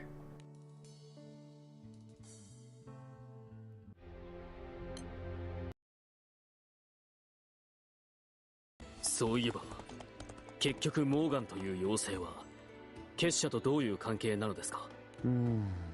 少なくとも結社の一員ってほど近しい立場ではないんだけど、そもそも妖精っていうのはずっと昔、この島がアバロンと呼ばれていた時代。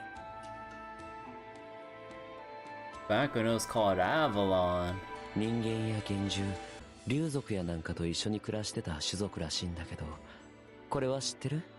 ええ、最近フェードラッヘからの情報提供がありましたので。烈人の件があったから、その時に色々と表沙汰になったんだったね。それで妖精っていう種族は現在はもう絶えて残っていないのか、姿をくらませてしまったのか、正確にはわからないけど、僕は少なくともモーガン以外の妖精を見たことはないな。だからこそと言うべきかな。モーガンはすごく物知りでね、表向き現在は失われてしまったような情報を色々と持ってて、それをマーリン様に流していたみたいなんだ。なるほど。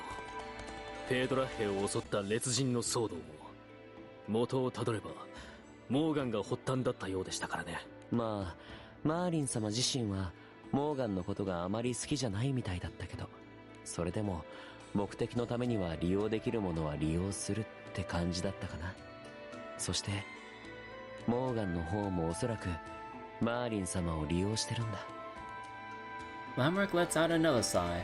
ごめんね、なんかおそらくとかみたいとか曖昧な話ばっかりでさ。本当はもっと確信に迫るような情報を得ておきたかったんだけど、せっかくあの時パーシーやアグニーから派手に逃げたっていうのにね。ラモラック兄上、お戻りください。5章ですから。いつか大丈夫。パーシーや団長さんたちのこともちゃんと見てるから。ラモラック、アグニー、捕まる前に逃げろ逃げろ。アレイスにはめられたこともあって、すぐにマーリン様のところには戻れなくてさ。もたもたしてるうちにアルバノルムの侵攻が始まって、なし崩し的に結社を離れることになっちゃったから、マーリン様の方もきっと僕が裏切ったと思ってるはずだよ。まあ結果的には似たような状態になっちゃったから誤解ってわけでも。いや違うか、裏切り者とさえ思われてないかな。もう忘れられてるかも。Lamrock's self-deprecating laugh caused Percival to furrow his brow in concern. ラモラック兄上、どうされましたか。僕ってほんと中途半端だなぁと思ってさ。少なくとも俺はラモラック兄上がウェールズにおられたおかげで助けられましたよ。ありがとね、パーシー。Lamrock gently expresses his gratitude, tightening his grip from behind. 早くアグニーのことも助けてあげないとね。まあアグニーのことだから全然ピンチじゃないかもしれないけどさ。Oh, is Twitch unstable for anyone watching? Well, Twitch? Seems like my OBS is throwing a fit again about connection issues. It is. Oh boy. Hold on. Oh, this really sucks. Like, I even changed, like, which stream server I'm connecting to Twitch with. Because of last night. I really wonder. I swear to God, once the next month rolls over and everything's, like, perfectly fine for the next week or week and a half, like, once the next month rolls over, then for sure, it's probably some weird... Well, actually, no, that wouldn't make sense because then my YouTube connection would be out of whack then. Okay, then I don't know then. But your Nintendo was fucky even in the morning? Huh. But yeah, on Twitch it's also getting iffy. You've also been getting lag on YouTube? Huh. At the very least on YouTube, I'm not getting any warnings on the stability for YouTube though. Huh. ご無事ならそれでその方がいいですよ。そりゃそうだね。マーリン様はきっと今神聖ヒベルグライフにいるよね。無事ではあると思うけど、一体どうしてるかな。ユーウェイン様。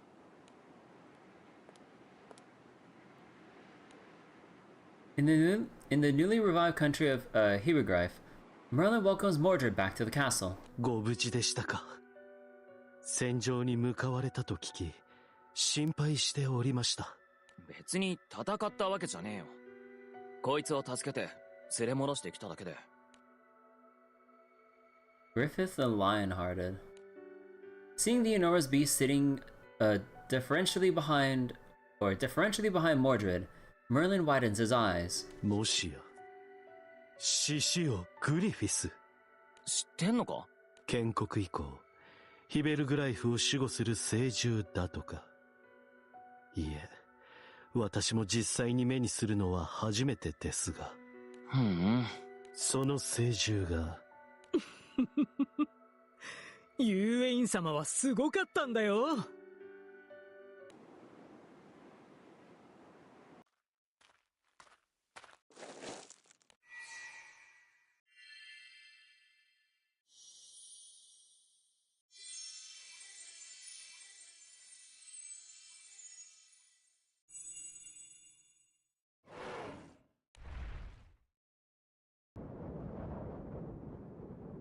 あの神々しい姿、君にも見せたかったな。おいモーガン、んなことよりてめえ約束を忘れるなよ。そのことなんだけどさ、僕よりマーリンに頼むといいよ。あれの生みの親なんだから。は？それなら最初からてめえの言うこと聞く必要なかったじゃねえか。Oh wait, yeah, even YouTube is lagging now too. Yeah, I'm noticing the bandwidth numbers fluctuating on my OBS as well. Okay, so YouTube isn't throwing a fit on it, but then I'm seeing the... Huh. What the hell is going on? 細かいことは気にしないでよ。この国の守護聖獣を助けて悪いことなんてないんだからさ。てめえ。ユーウェイン様、一体何の話ですか？この妖精と一体何の約束を？クルスだよ。クルスを助けろ。はい？クルスですか？モルダレット！そう、クルス、しっかりしろ。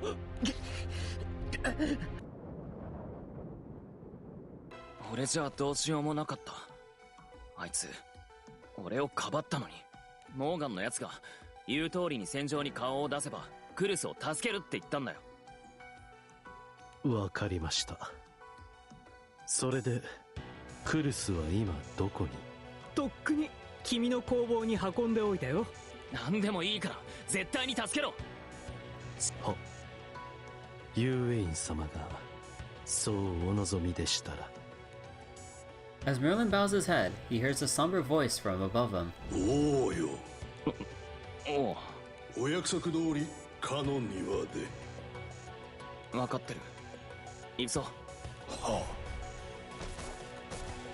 Merlin stares after Mordred as he walks off with Griffith the Lionhearted trailing behind him. おやおや、君はどうしてそんなに不安そうな顔をしてるのかな？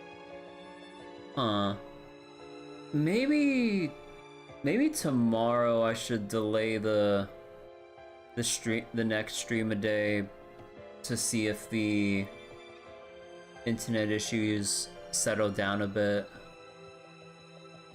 Yeah, I really don't understand why there's all this weird instability. Like, both YouTube and Twitch now. Huh. 新たな王はあんなに立派な姿を示しているじゃないか。今のユーウェイン様の姿は君の大好きなウリエンソウと重ならないかい？うるさい。君も難儀だね。With a gleeful burst of laughter, Morgan turns on their heel and disappears into thin air.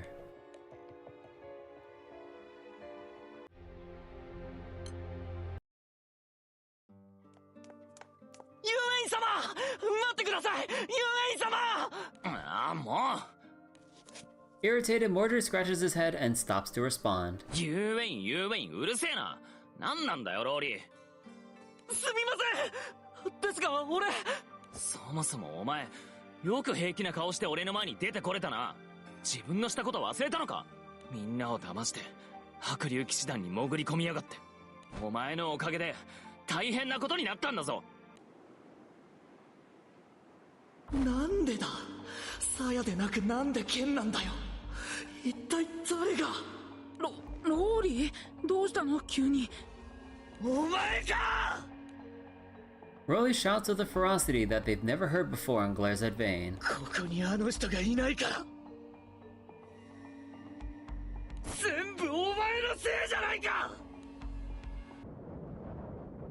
あの時のことは反省しています。俺はただユーウェイン様の鞘の力を目覚めさせたくてお役に立ちたいあまりに焦りました。もうあのような失態は演じません。どうだかな。で、俺に何の用だよ。はい、俺をどうかユーウェイン様の側近にお命じください。 This asshole? はあ？側近だ？クルスがおそばに仕えていたようですが、あいつは今いないでしょう。だから代わりに俺をおそばに置いてください。いらねえよ。なぜですか？きっとお役に立ちます。あの人形クルスなんかよりずっと。 You'd rather make the beast the aid? あれはもう壊れたんだ。もう戻ってきませんよ。だから俺。おい。Oh. Raleigh starts speaking more and more excitedly, but Mordred pierces him with a cold gaze. お前、もう黙れ。お前とクルスの関係は知らねえ。仲が悪いのかもしんねえけど、俺がとやかく言うことでもねえし、ただ、お前がそういう言い方してるうちは、お前のことをクルスと同じように信用すんのは絶対無理。当たり前だろ。なんでわかんねえんだよ。すみません、俺は。もういいって。これ以上話しても意味ねえと思う。そもそもお前、全然分かってねえもん。Imagine the beast with a clipboard and pen and glasses. 俺はクルスの代わりなんて求めてねえ。クルスはクルスだ。側近だとかどうだっていいんだよ。分かったらもうくだらねえこと言ってくんな。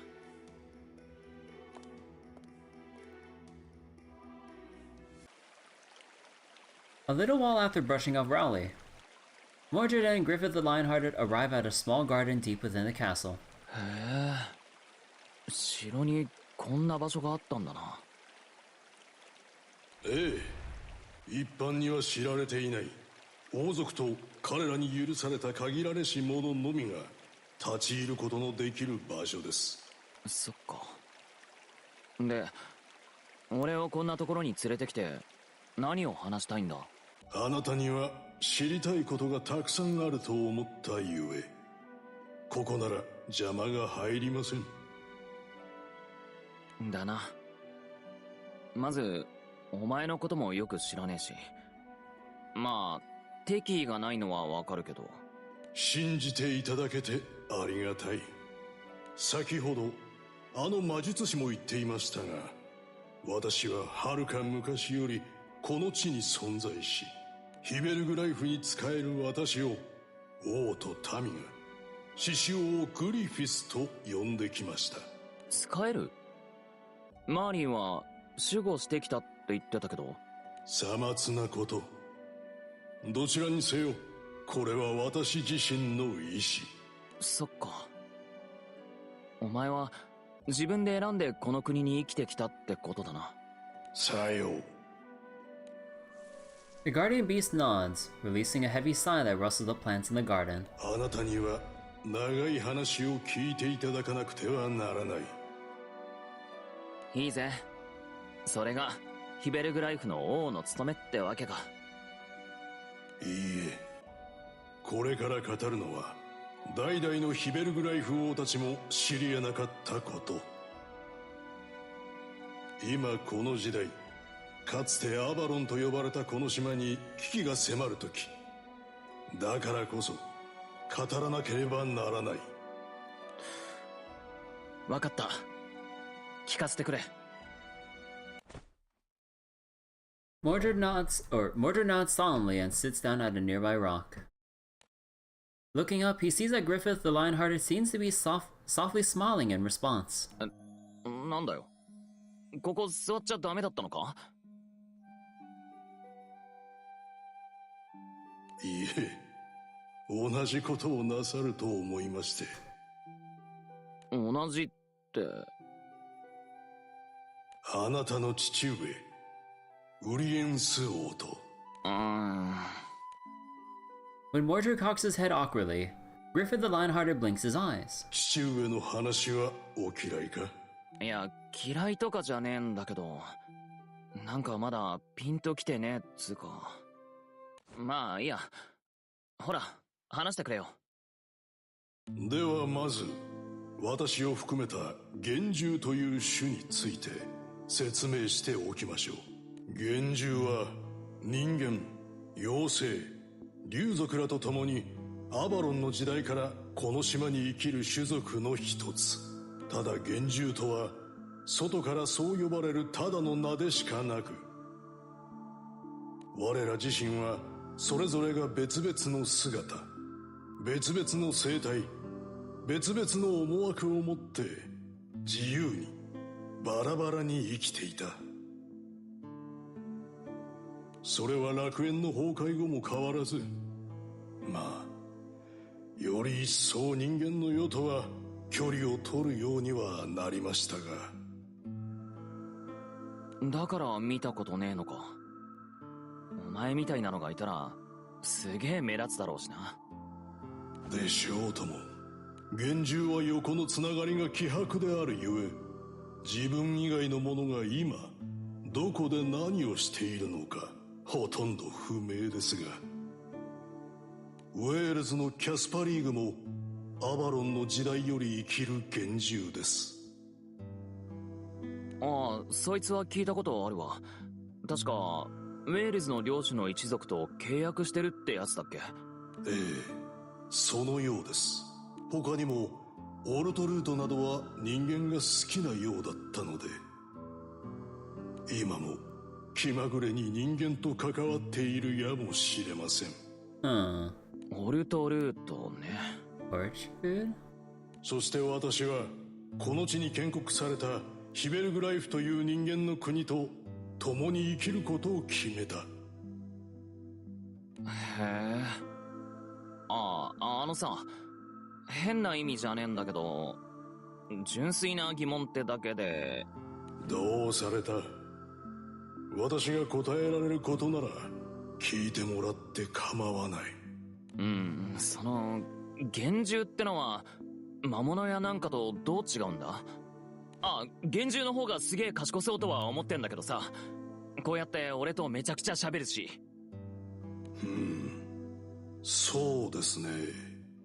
妖精の女王の加護があったアバロン崩壊後のこの世界における定義はなかなかに困難ですが、一番大きな違いはやはり王の言うように高度な知性を持つということでしょう。そんだけ？つまりは人間と同じ断りを理解できるということです。あなたとのこの会話もそれゆえのこと。なるほど。そりゃ確かにでかいか。それにしても王よ、あなたは存外気を使うたちのようだ。魔物と同一視され、私が気分を害さないか気にしてくださったのだろう。いや、お前、俺だってな、こっちに敬意を持って接してくる相手に失礼な態度取るほどとんがってねえよ。そのようだ。そもそも幻獣と魔物が近しい存在であるのは事実。幻獣の中には魔物に守護を与え眷属とする者もいる。Among Us? No, I'm just kidding. しかし逆に魔物との違いに強い誇りを持っている者も存在します。故にご注意を。オッケー、気をつけるわ。Griffith the Lionhearted's laughter is deep, yet soft. It echoes through the cold night air, its rumble resonating within Mordred's body.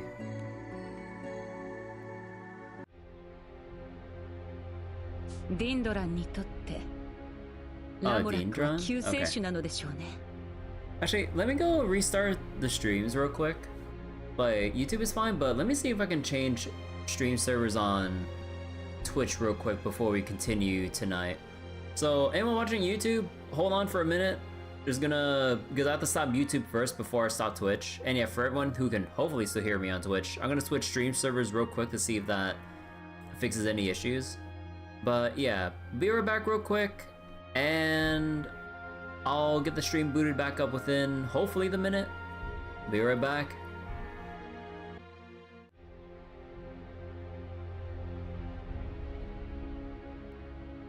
Alright.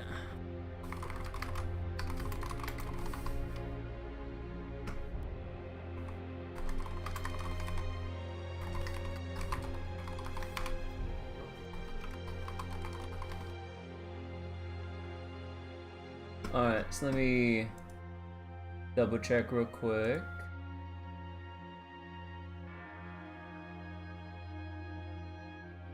Okay. Everything seems to be... Oh, okay, it seems like Twitch is still... I'm still getting a red signal bar for Twitch. So... Yeah, no, it just seems like no matter what I change to for Twitch, it seems like...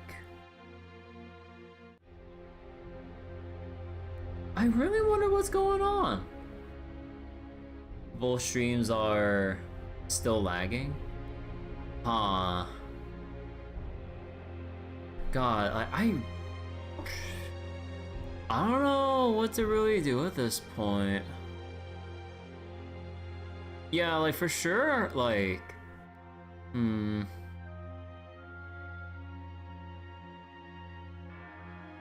Comcast is shit. Yeah, I guess I just push through regardless of how bad it'll probably look once the VOD is archived on YouTube and everything. Because I don't have my shit locally recorded because I just don't have the hard drive space to... or... じゃあ、グリフィス。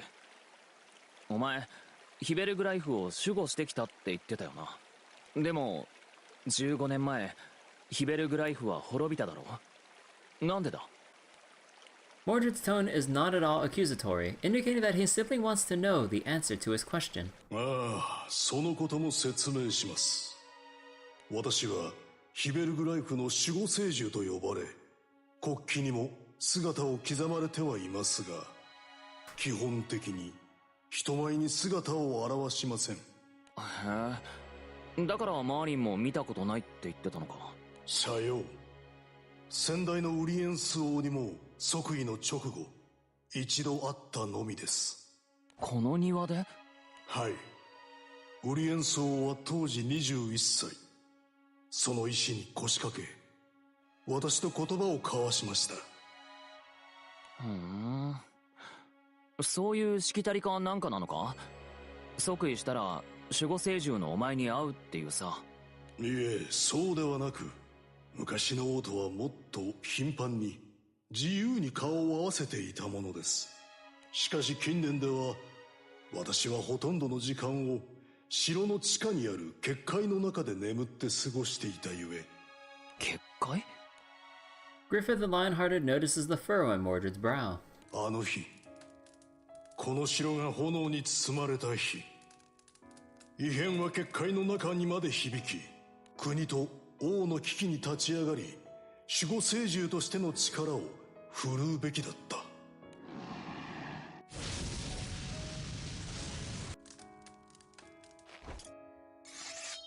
私にはできなかった。なんで？ヒベルグライフ建国よりもはるか昔からこの身に背負ったもう一つの役割ゆえ。それってもしかしてアバロンとか崩壊とかと関係ある話か？さよう。忘れ去られ、もはや人の歴史には刻まれぬアバロン崩壊より続く私の役割は、この地の封印のくさびとなること。Mordred unconsciously gulps as he waits for the rest of Griffith's story. ヒベルグライフの危機を感じ取り、目覚めたあの時、私はもう一つの気配にも気がついた。封印の奥でうごめくもの。深くうがたれたはずのくさびが、いびつに歪み、揺らぐ気配に。Griffith lets out a deep growl before lowering his eyes to the ground. あの時、私が封印を捨て、結界から出ていれば、悲劇は避けられたかもしれない。だが、できなかったのだ。ヒベルグライフの歴史が絶たれたのは、私の罪。As the giant beast slouches down, with deep regret on its face, the night wind softly runs through his fur. いや、それはどうよ。Griffith the Lionhearted raises his eyes at Mordred's words. だって、別にお前が国を滅ぼしたわけじゃねえじゃん。しかもそのくさびってのは、国の守護よりも古い役割なわけで、言っちまえば先約だろ？仕方ねえ事情があったんじゃねえかよ。まあ、俺の生まれた国っつっても、ほとんど覚えてねえから、俺も無責任なこと言ってるけどさ。でも待て！その話、マーリンにはしない方がいいぞ。あいつ、王が死んだあの時のことに、すげえ囚われてるみたいだからさ。そん時のこと知られたらお前、何されるかわかんねえぞ。Mordred's plea seems to lessen the tension surrounding Griffith the Lionhearted. はあ、気をつけよう。王よ、気遣いに感謝する。いや、別に気遣いとかじゃねえけど。Slightly embarrassed, Mordred scratches his head, or at his head. なことより続けてくれよ。その封印のくさびとか結界とかって一体何を封じ込めてんだよ。それは黒き厄災の獣。 As he speaks the name, Griffith's voice drops to almost a whisper. Aww.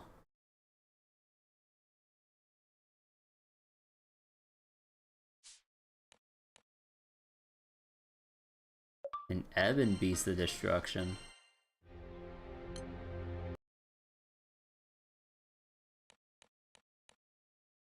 黒き薬剤の獣？ええ、あれはメガセリオンとも呼ばれていた。Megatherion？ なんなんだよそのメガセリオンってやつは。あれが生まれた経緯については私も詳細を知るわけではありません。ただ妖精の女王の加護のもと平和を謳歌していたアバロンにあれは突如として現れた。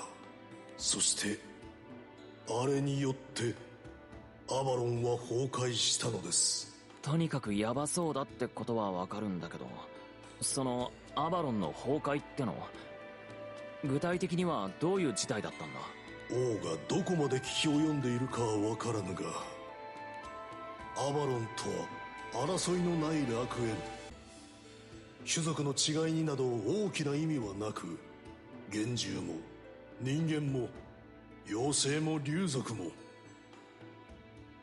平等に栄え愛し合い子孫を残し恒久の繁栄を約束されていた世界。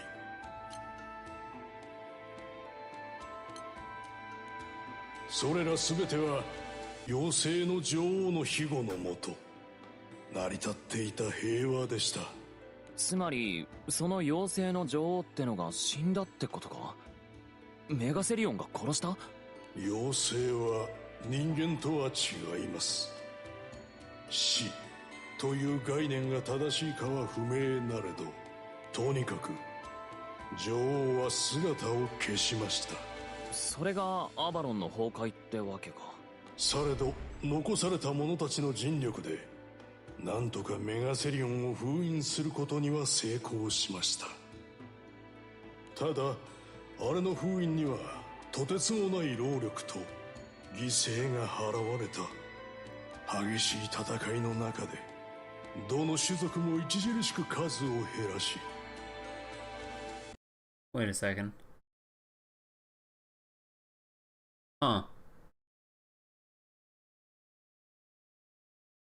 Oh, my room is shaking a bit.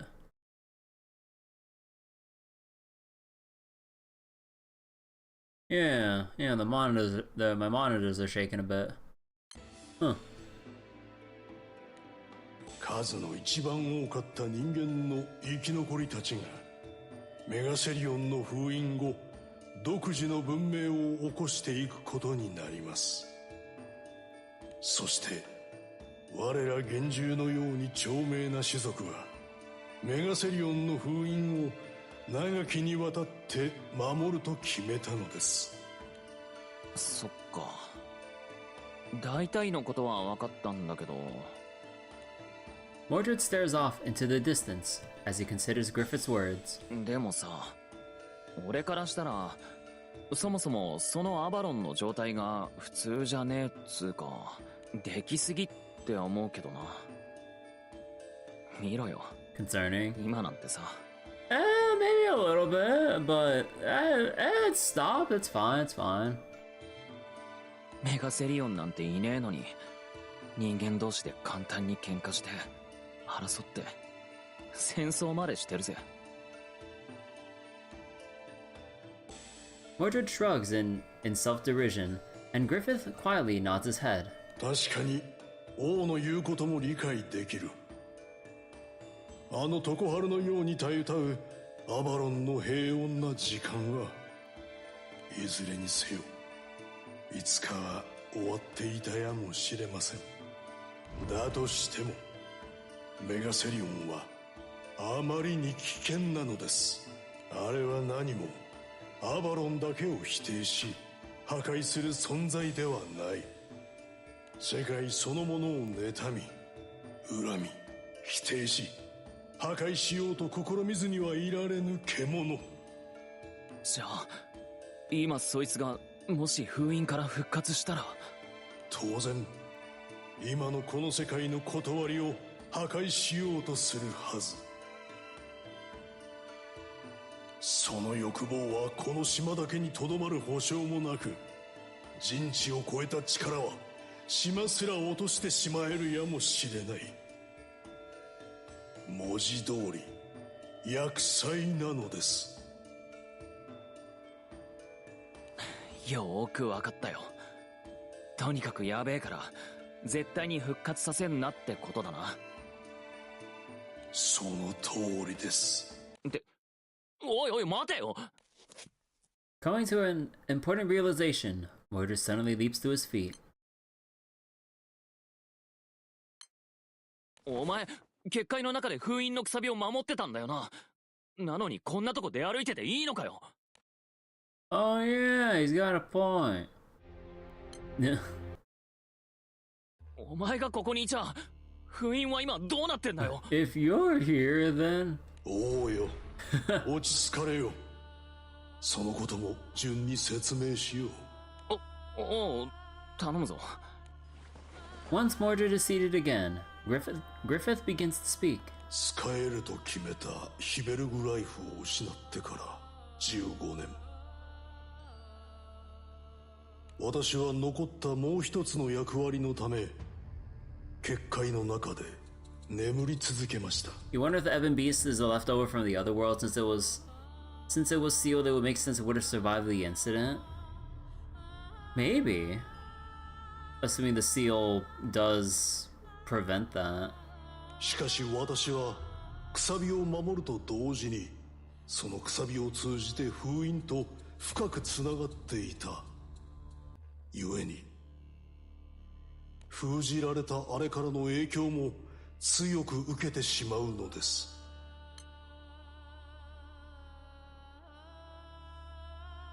Influenced by the being that lies within. おい、それってやばいんじゃねえのか？普通の状態であれば問題ありません。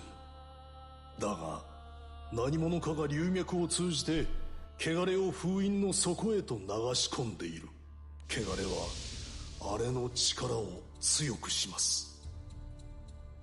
近年になりその動きはますます激しくなり、私は徐々に正気を失っていきました。ああ、だからさっき。はい。Griffith the Lionhearted releases a low-pitched growl of frustration. 宣告、モーガンというあの妖精に無理やり眠りから目覚めさせられ、あのような無様な姿を。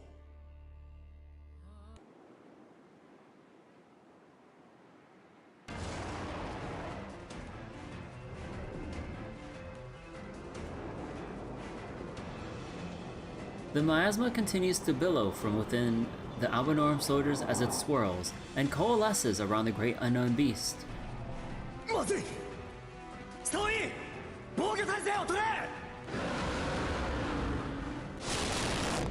Oh god, that fucking sound effect, dude. でも、もう大丈夫なんだろ？ええ、王のおかげで。Griffith bows to his king, but Mordred shakes his head. それはいいって。で、封印はどうなったんだ？まず知っていただきたいのは、メガセリオンの封印のくさびは一つではないということです。この島の各地、5つに分けてくさびが打たれています。故に一つくさびが抜けたところですぐに厄災が復活することはない。つっても何の影響もないってことはねえんだろう。さよ、一つ二つでは抑えきれぬゆえに5つのくさびで何とか縛り付けているのです。この地の封印にも先ほど再びくさびを打ち直しましたが、以前ほど強固なものではありません。つまり他のくさびにも同じようなことが起きたらまずいってことだな。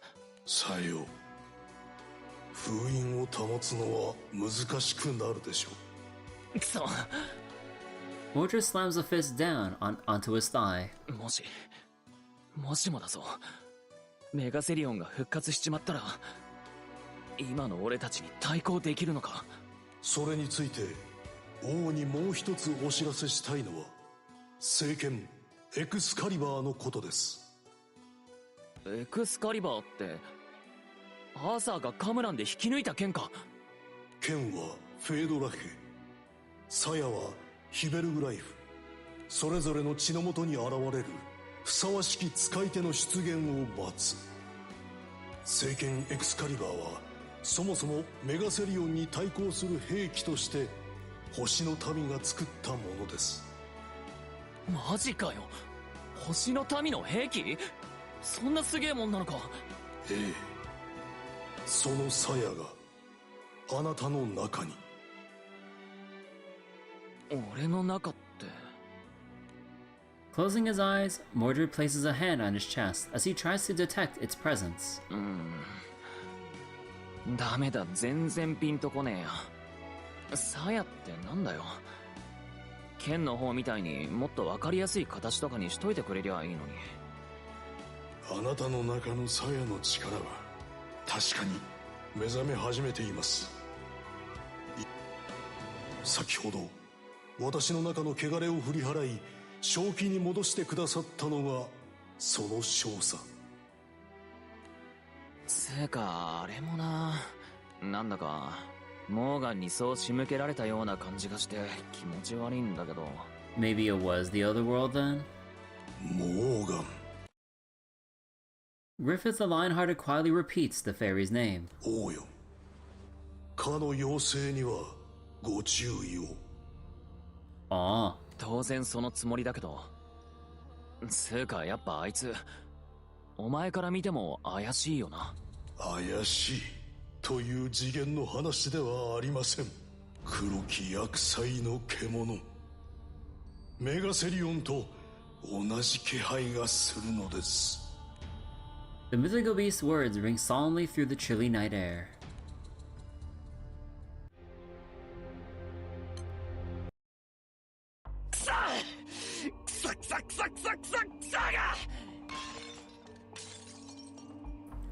Burning with rage at Mordred's treatment of him, Raleigh starts breaking and throwing at random things in the room. Oh my god, could we just kill this kid? Holy shit.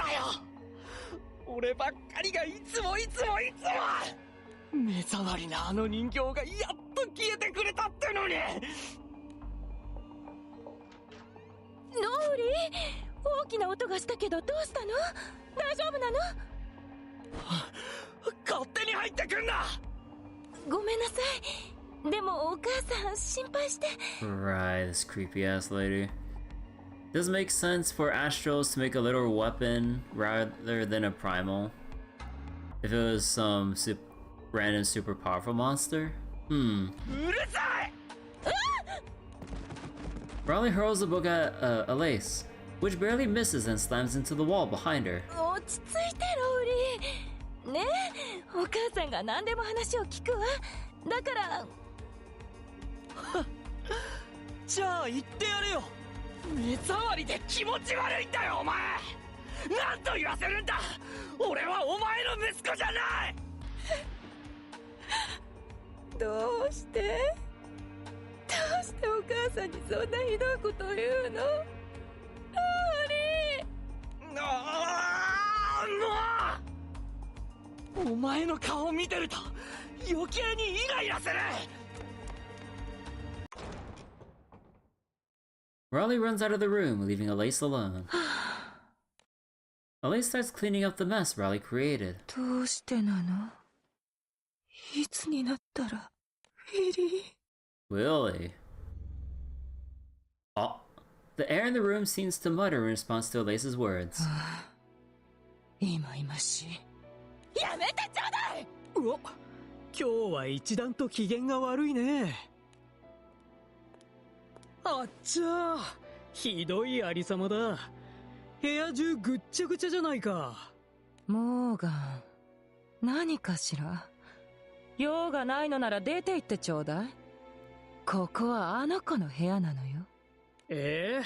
そういう君だって勝手に入るなって言われてなかったっけ？私はいいのよ。母親なんだから。母親だから片付けてあげないと。あんな理不尽な罵声をぶつけられてもその相手に尽くそうとするとはね。当たり前でしょ。それが母親よ。それが親子なのよ。そうやって感情的になると必死に不幸を隠そうとしているようにしか見えないよ。モーガン、本当にあなた何をしに来たのかしら。様子を伺いに来たんだよ。マーリンが以前の工房からこのヒベルグライフ城に戻ってきてしばらく経っただろう。だから君の研究の方はどんな調子かなと思ってさ。まだ相変わらずよ。ウリエンス王の魂は見つかっていないわ。そう。高齢術というのはそれほど便利なものではないのだね。冥界は広く深く暗いのよ。目当ての魂を探り出すのは簡単なことではないわ。でもウリエンス王もお体だけでも残っていれば。そうだね。本人の肉体があればそれに符合する魂を呼び出せる可能性がぐっと高くなるのだものね。そうよウィリー。いいえ、ローリーもあの子の体があったから魂を呼び戻せた。あの子は帰ってきたのよ。帰ってきたね。 With a devilish smile on their lips, Morgan looks not at Elise, but behind her. Oblivious, Elise continues to mutter as if talking to herself. だからウリエンス王もご本人でなくともせめて血縁、あの王子様の肉体で。マーリン様はなぜ彼を使うことを許可されないのかしら。マーリン様が求めていらっしゃるのはあの王子様ではなくウリエンス王そのものなんだから。おっと、アリスアリス、彼はもう王子様じゃなくて王様になったんだよ。あら、そうだったわね。でもどうだっていいわ。所詮は代わりでしょ。君は本当に面白いね。僕、君のこと結構好きだよ。君が悪いことを言わないでちょうだい。さあ、用は済んだでしょ。さっさと出て行って。私は息子の部屋を片付けなくちゃいけないんだから。アリスは相変わらずだったな、母親。ねえ、母親というものはどこまでも愛情深く、盲目で、理不尽で、矛盾に満ちている。Morgan speaks without expression, in a voice so flat it does not sound like their own. Only a moment passes before a smile returns to their face. 肝心なものは何も見えてないのに必死になって滑稽でかわい。 With her usual delighted grin, Morgan walks down the corridor and fades into darkness. She used necromancy to bring her kid back, Lady Grey did, but didn't recognize the skeleton ghost as her dead son. Yeah, that was the ending, or that was like what happened at the end of the last event, roughly. Oh man, like this subplot with the Elise and everything is so fucked up. So far off the deep end, and we're still going with her.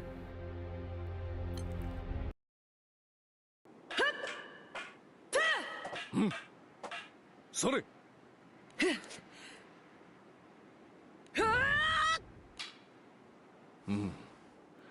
よし、これまでだ。もう終わりですか？今日はもう十分だろう。剣術は確かに必要だが、他にも学ばねばならぬことは多い。ウェールズ家の者としてこの国を背負うという責務は剣の腕のみでなせるものではない。わかるな？はい、父上。領主となって国を治める者は政治、経済、農業や軍事に外交など全てに通じている必要があります。その通りだ。でも父上、剣術が強くて悪いということもありませんよね？もちろんだ。いざという時、腕がなければ大切なものを守れぬからな。だが剣を振るう機会は見極めねばならぬぞ。常に広い視点で物事を考え、状況を正しく見極めよ。はい。アグロバルよ。はい、父上。お前は剣術が好きか？好きです。そうか。お前は筋が良いようだ。励むといい。So you would kind of want to see them work in Lady Grey in just to serve as their foil.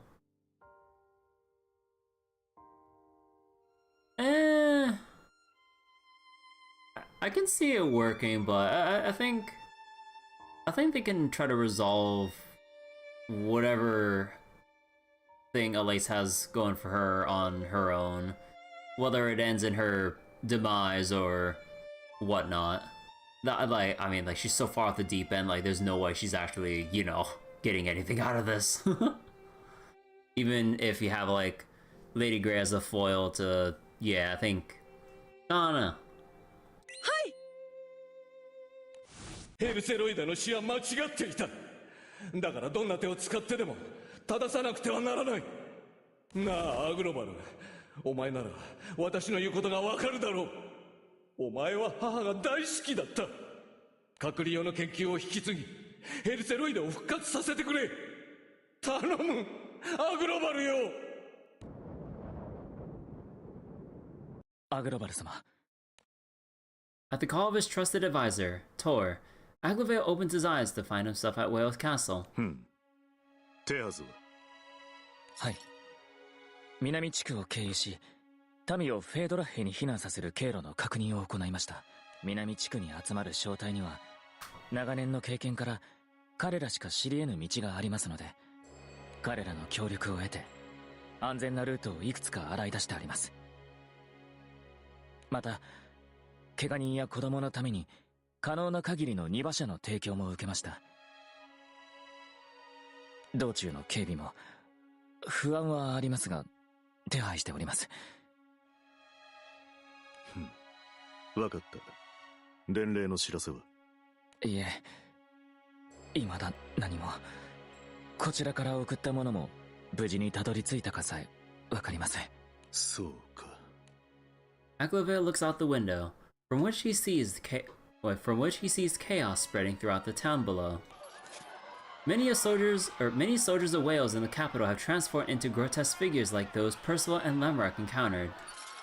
There, along with Albanorm soldiers that somehow snuck in, they had attacked the people of the city. Aglavale had rallied his few remaining troops to resist the attackers. However, the enemy's numbers and the need to protect civilians had led the battle becoming increasingly unfavorable. Now the Lord of Wales is devoting his remaining resources to evacuating whomever can still be saved. Could use it to further Gray's story? I suppose so. ジョーカがこのありさまでは他の町も無事ではなかろう。だがこちらも援軍を送れる状況ではない。アグロバル様。Aglavale quietly returns his gaze to Tor. 敵はもうこの城に迫っております。アグロバル様も避難をお急ぎください。避難？我に尻尾を巻いて逃げよと。Aglavale lets a smile rise to his face. 論外だ。そんなもの到底従えぬ。アグロバル様。と戦況が見えているか？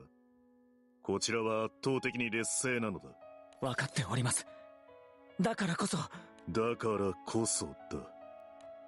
Aglavale gently but firmly interrupts Tor. 未だ戦地に残る民や、今この瞬間も命を落として戦っている兵たちを見捨て、主が退くなどあってはならない。Oh wait, oh shit. I accidentally pressed the refresh button on my controller. Hold on.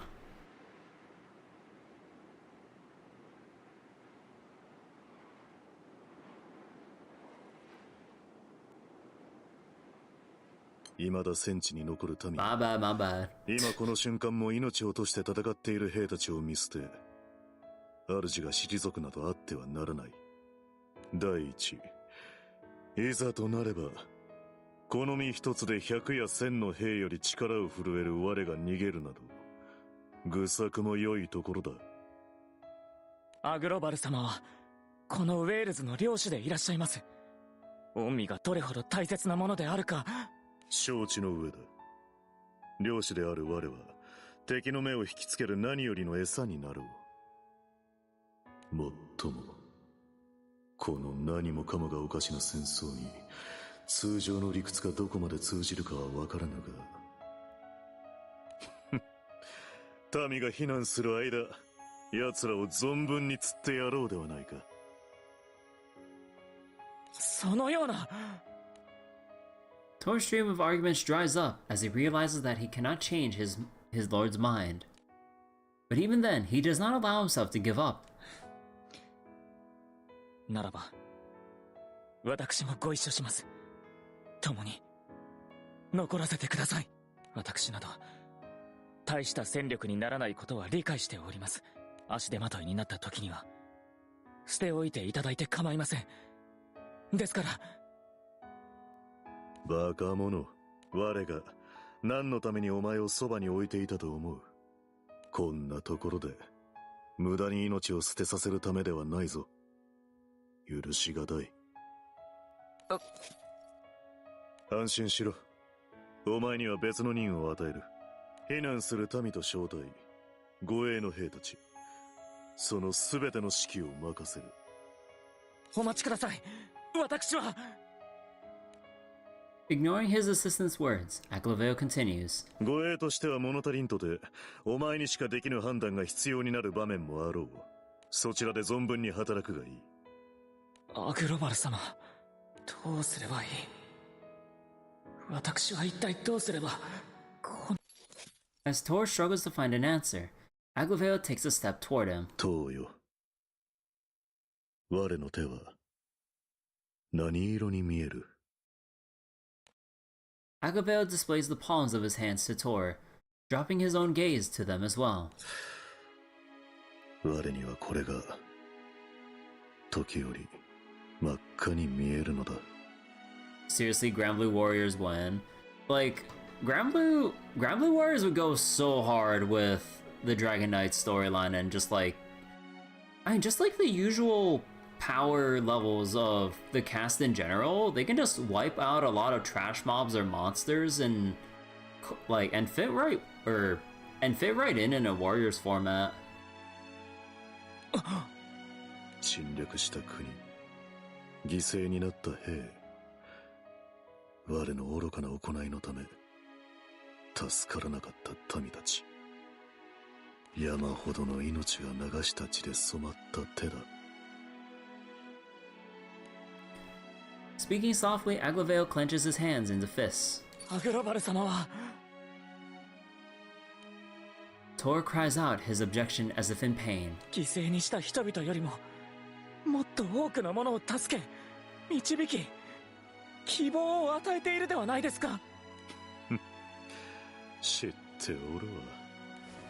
Releasing a sigh almost akin to a laugh, Aglaveo lowers his hands. それこそが我の為政者としてのあり方。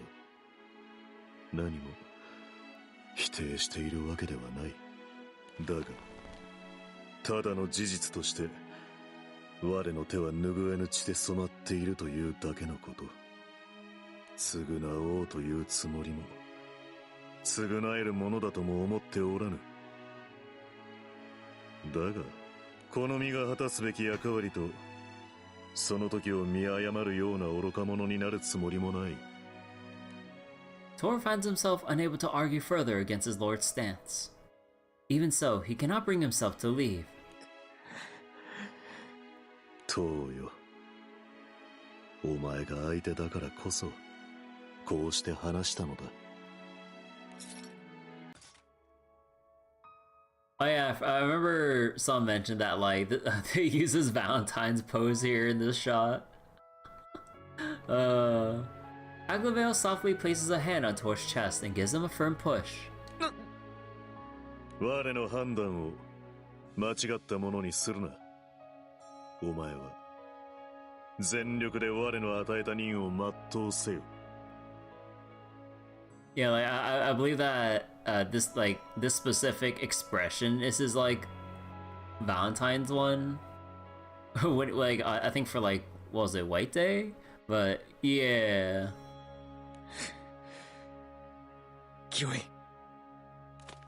Tor forces out an acknowledgement of the order and finally leaves Aglavale's side. Not long afterwards. さあ、来るがいい。我はウェールズ領主アグロバルはここにいるぞ。The encroaching flames of war reach the ruler of Wales in his castle.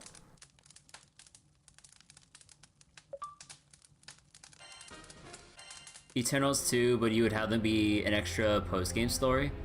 Yeah, you can definitely have like an Eternals, like you can have Eternals post-game content or something. Like I think Cygames really has the groundwork laid out for them, or foundation laid out for them for establishing like a Granblue Warriors kind of game. Like they have the factions, they have the power scaling that would fit like the gameplay format and everything, and you know, hopefully the writers can put up something pretty neat to facilitate a Warriors story and execute it decently. But yeah.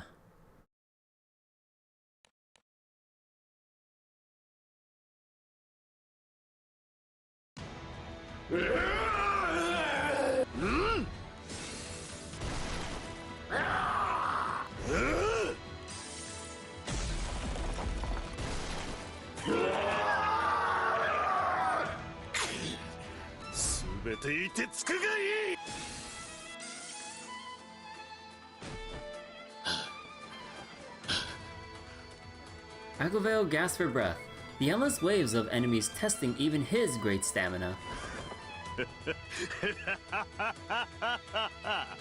面白い。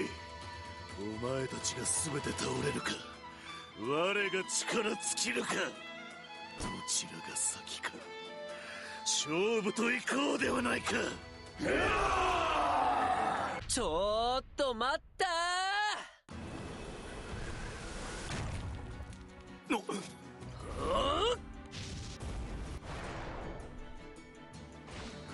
おとなしくしてて。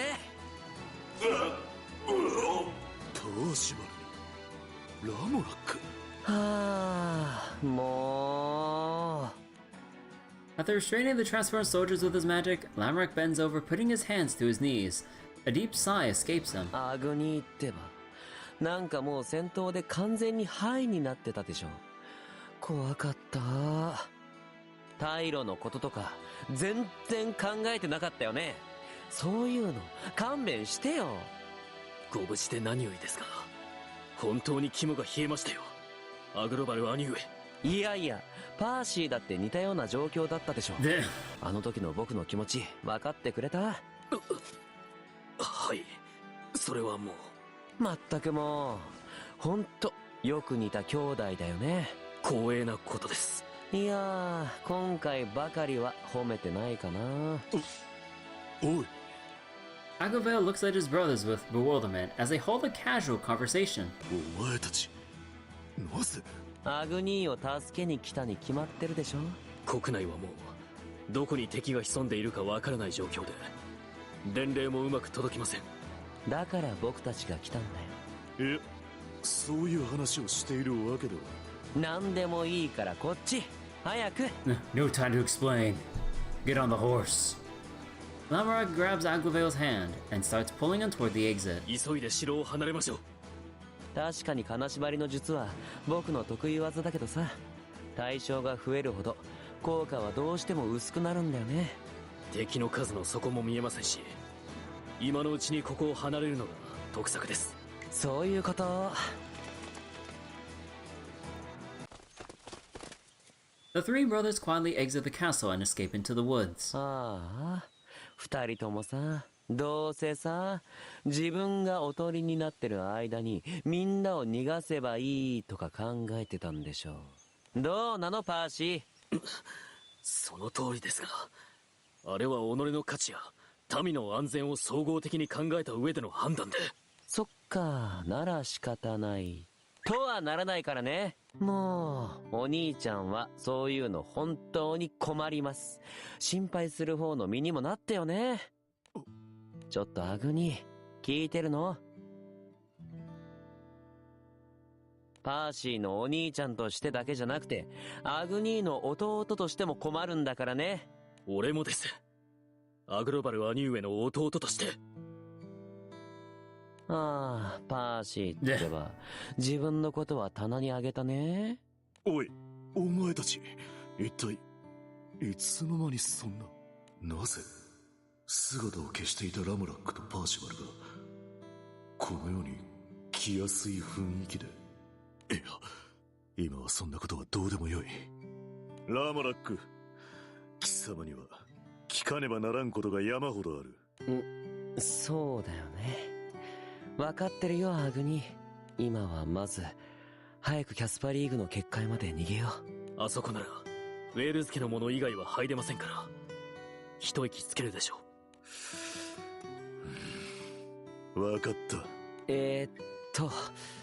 た。アグニ、怪我はどう？大したことはない。そっか、ならいいんだけど。兄上たち、この森は、こんな雰囲気だったでしょうか。どことなく嫌な気配がするな。確かに。なんでだろう。戦争のせいかな。だがこの森はウェールズの怪病、キャスパリーグの加護により守られた場所のはず。君が悪いですね。Despite their concerns about the state of the forest, the three brothers make their way to Cathpalig's barrier. ついたけどさ。結界がよどんでいる。むしろここが不穏な気配の大元にも思える。Standing near the rim of a hole surrounded by pillars, the three look at each other in confusion. これってどういう。Suddenly, a dark haze bursts down from the hole and latches onto Lamorak. ラムラック、兄上。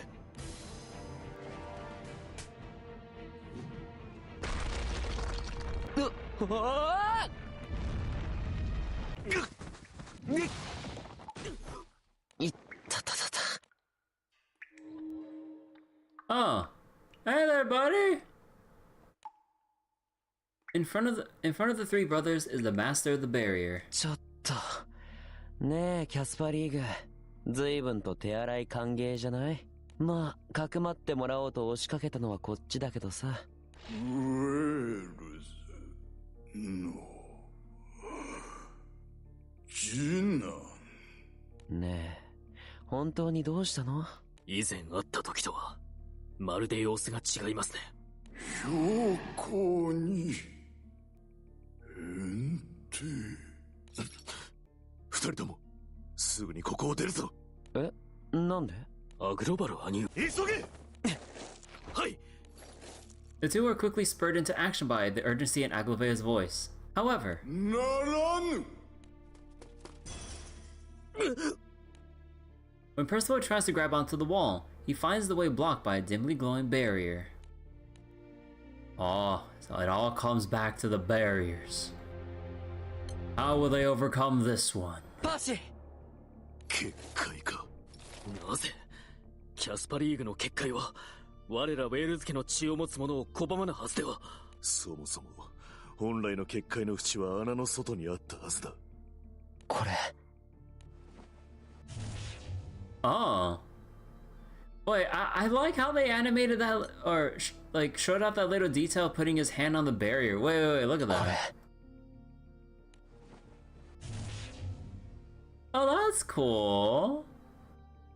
But I like some of these extra details when they actually show that off.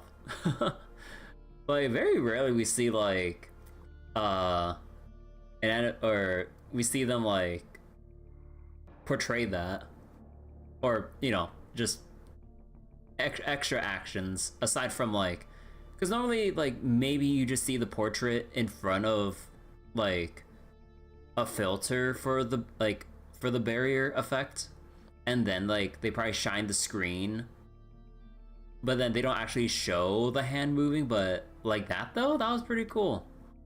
I know it's like a small thing, but it's always like the little touches when it comes to VN format cutscenes and everything.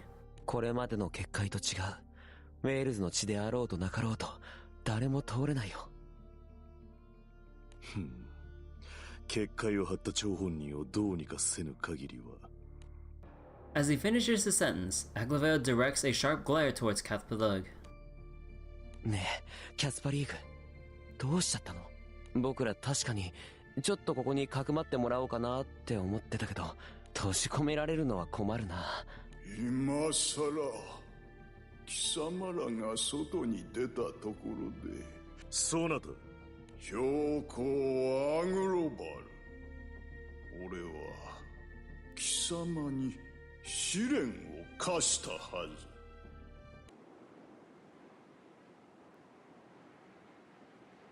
気が変わった。標高アグロバルよ、貴様にも試練を受けてもらう。何を問うつもりだ？俺からの問いはただ一つ。貴様らは兄弟で力を合わせて国を守れるかどうかだ。あいにくこのラムラックはやっと国に戻ってきたところでな。せっかく3人揃ったわけだが、この結界に閉じ込められていてはどうにも始まらん。だからさっさと我ら。もう遅いわ。無力で愚かな貴様らに残酷な現実を見せてくれる。あ？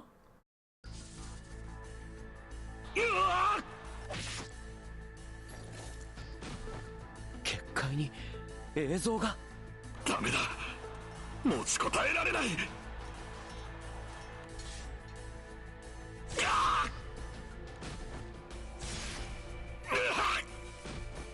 国境の戦場が。I was wondering when we get back to the battle at the border. It only took from the first chapter all the way to, well, now.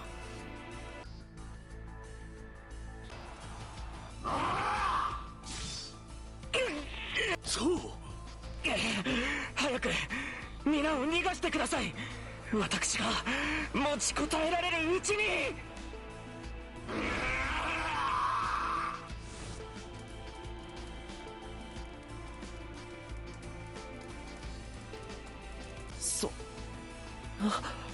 貴様らは守れなかった。この国はウェールズは滅ぶ。 As the brothers gaze in shock at the terrible images, Catholic speaks with a voice entirely devoid of warmth. だが、もう一度だけチャンスをくれてやってもよい。 I know the country's in... Oh. I know the country's in shambles right now, but allow me a few more minutes if you're trying to give you a whole new trial. やるよ。何でもやる。 Lamrak answers before the other two, causing Catholic to twist its mouth into a smile. ちょうどよい。貴様にはまだ試練を与えていなかったからな。だがこの試練には3人で臨んでもらおう。せっかく揃っていることだから。さっさと言え。どんな試練だ？国を守れなかった代償として3人のうち1人を捧げ。ああ。なんという応募。到底受け入れることはできんぞ。そうだよ。兄弟の誰かを犠牲にするなんて。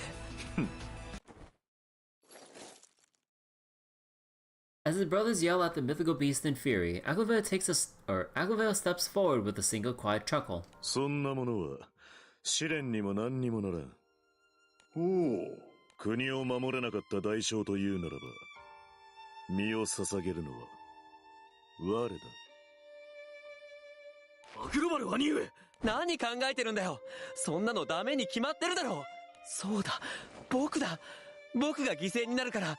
だから待ってよ、アグニー。ラモラック兄上もおやめください。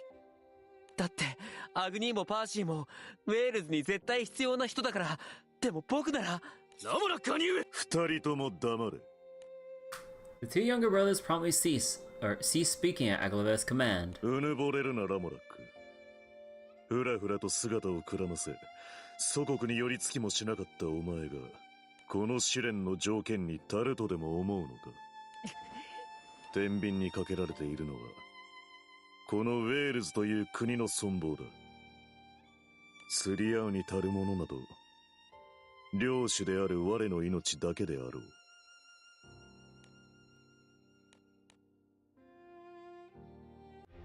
And I can't believe he's totally gonna sacrifice himself. 答えは決まったか？ああ、言ったであろう、我が。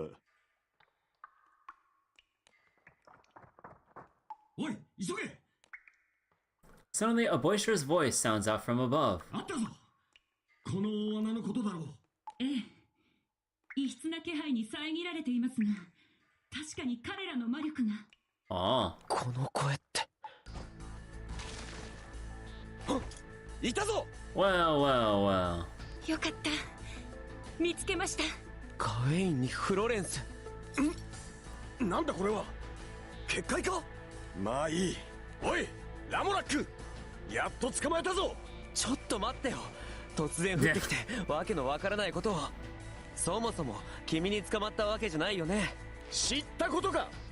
何でもいいから一発殴らせろ。Just get over here so I can punch you.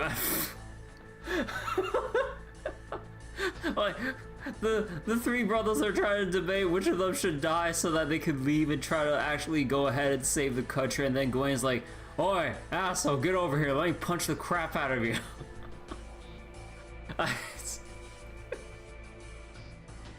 なんで？さっさと出てこい！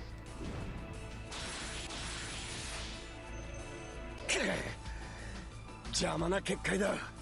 すぐに解除しろ。ああ、もう無茶して。っていうか僕が張った結界じゃないよ。僕たちは今この結界に閉じ込められてるの。はあ？なんだそれは。 Oh my god. Florence glances at the two men arguing through the barrier as she begins to analyze it. これはこちらからの解除は無理そうですね。フロレンスでも破れんのか？はい。どうやらこの結界は奥にいらっしゃるあの方の手によるものですね。 Florence looks through the barrier straight at Cathpalug. あの獣が？おそらく私たち人間の魔導士が知り得る領分を超えた力によってなされています。しかもその上に別の何かの干渉もあり。 Solve my riddles 3. 私にはどうすることもできそうにありません。 Florence lets their shoulders drop, an apologetic expression on her face. じゃあラモラック、貴様だ。結界の中で一番魔術が得意なのは貴様だろ。だからそれができるならとっくにしてるってば。僕にこの結界が破れるならあんな試練。試練？何のことですか？あの獣はキャスパリーグが我々に試練を突きつけたのだ。国を守れなかった代償として3人のうち1人を捧げようと。なんてこと。ふざけたことを。 The two siblings from Dalmor are stunned by the revelation, but moments later, Gawain directs a sharp gaze at Lamorak once more. それでも貴様が何とかしろ、ラモラック。 What, you gonna tell him to kill himself? ガウェイン。貴様が犠牲になると言っているわけじゃないぞ。 Oh, okay. ずるい手でも何でも使えと言っているんだ。 Find a way to cheat. Don't you have an auto revive passive somewhere? Come on. As the barrier tries to push him away, Gawain slams his fist into it with all his strength. 貴様は目的のためなら手段を選ばんやつだったはずだ。だから一人で結社とやらにいたのではないのか。それもこれも結局全部貴様はいつだって家族のためだったんだろうが。今やらんでいつやるんだ。試練なんぞ知ったことか。その獣をぶっ飛ばせ。まあガウェイン、あなたそんな無茶苦茶なことを言って。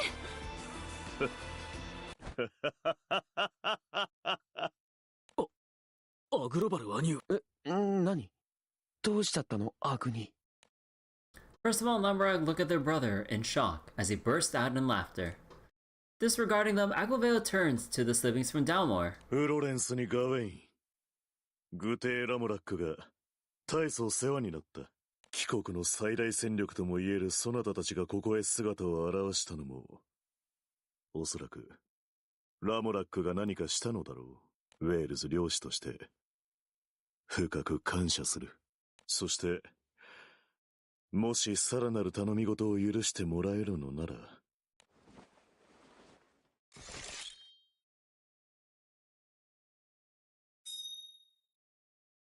Speaking confidently, yet with the utmost respect, Aglaveo slowly draws his sword. これから先も変わらぬ縁を、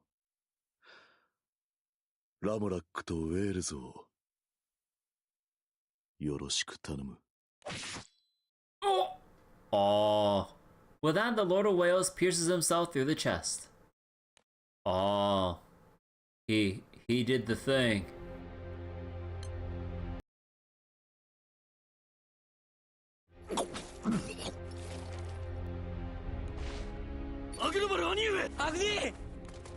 First of all, Lamar cry out, running to their brother as blood erupts from his chest. ハグニしっかりして。兄上、嫌です。ダメです。アグロバル兄上、兄上。やだ。嫌です。 He's actually crying. パーシーが泣いてる。泣かないでパーシー。もう泣かせたくないのに。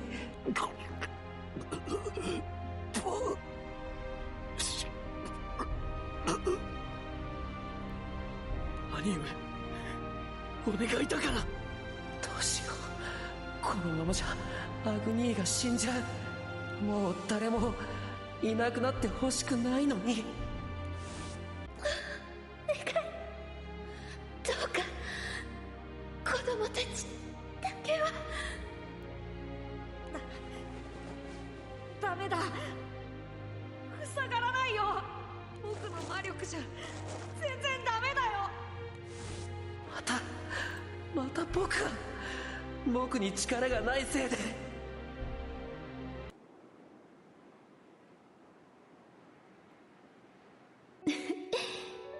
それじゃあ今日はお母さんがラモラックに一つとっておきの魔法を教えてあげちゃ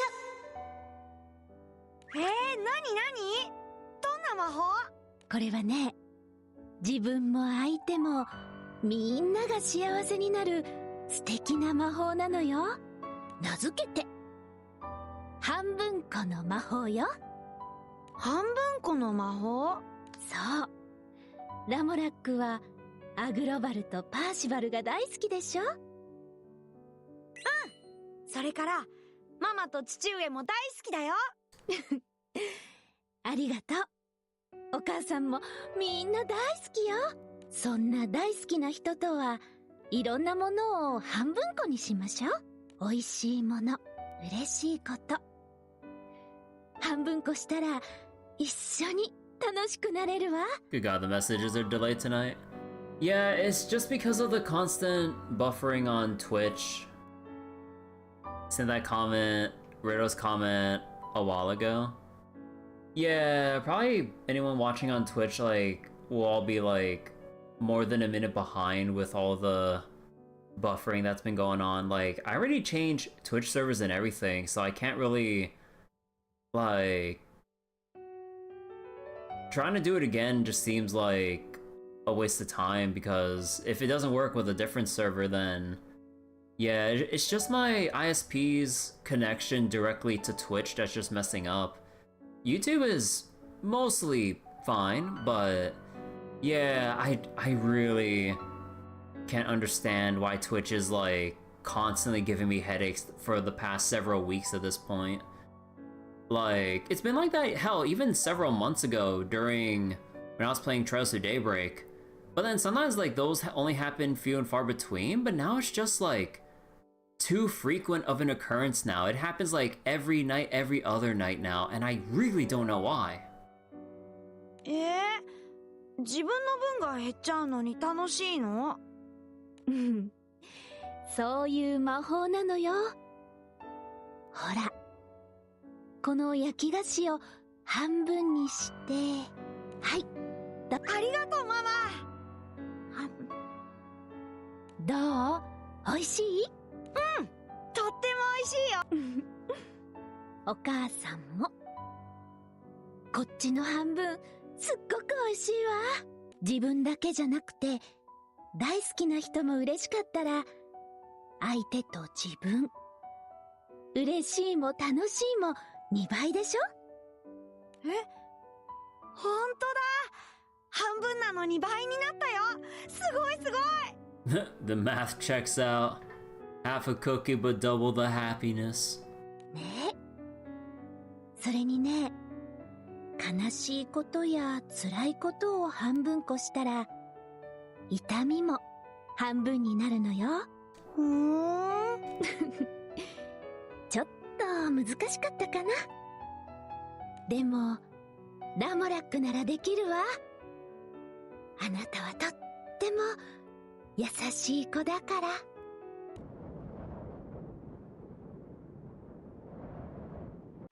そうだ。もう僕は誰も失わない。Lamrock puts his hands over Aglaveo's bleeding chest and starts quietly incanting. ラモラック兄上、それは治癒魔法？ごめんね、パーシー。やっぱり僕は治癒魔法が苦手でさ、こんな大きな傷に使っても絶対に間に合わない。でも大丈夫。アグニーは僕が守るから。As Capuleg's barrier starts to fill with light, Florence widens her eyes in shock. その術式、まさかラモラック、やめなさい。ダメよ。おいフロレンス、なんだ、どうしたというんだ。あれはダメなんです。理論上存在はしているはず。けれど普通は実行することなどできない。ラモラックが行っているのは禁術です。 The forbidden heal. 禁術だと？またあいつは。いや、だがあいつは死にかけの兄を助けようとしているんだぞ。禁術だとしてもこんな時くらい目をつぶってやればいいではないか。禁術が禁術とされるにはそれなりの理由があります。今ラモラックが行っているあれは己の生命力、命を分け与える魔術なのです。 Percival jolts upright as Florence's words reach him from outside the barrier. 命を？本当ですか、ラモラック兄上。ごめん、パーシー。でも止めないで。ですが、だって僕たちは兄弟だから。ずっと逃げ回ってちっともそばにいられなかった僕だけどさ。でも大事な家族なんだ。失いたくないんだよ。僕にできるのはこれだけ。命には命で。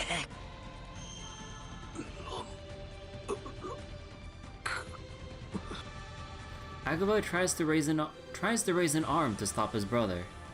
However, Lamrock interrupts him with a gentle smile. アグニー、いいんだよ。ただ半分こにするだけだから。バカ。わかりました。ラモラック兄上。 Wiping away the tears that had welled up in his eyes, Percival places his hand on top of Lamrock's. パーシー。禁術と言われるほど難解な魔術のことは俺には分かりません。でもラモラック兄上が組んだ術式の上から力を加えることはできる。 I don't know shit about magic, but I'm gonna hope that I also pour my life or my vitality into Agavel's dying body as well. All right.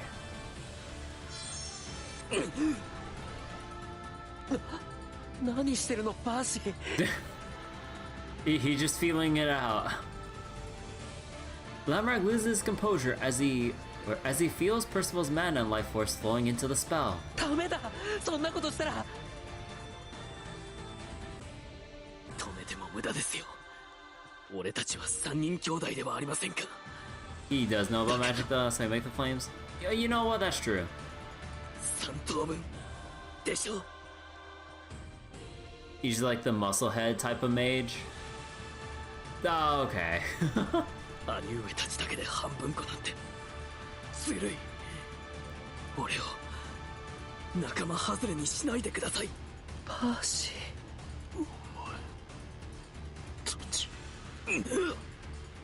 Oh. Lamrak and Percival channel their mana and life into their eldest brother.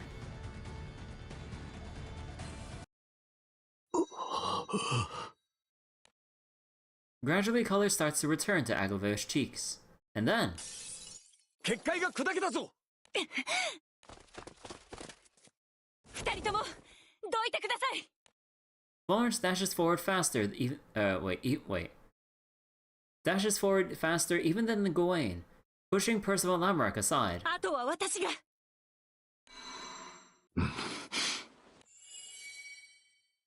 As Florence heals him with all her might, Aglaveo's wound starts to close with astonishing speed.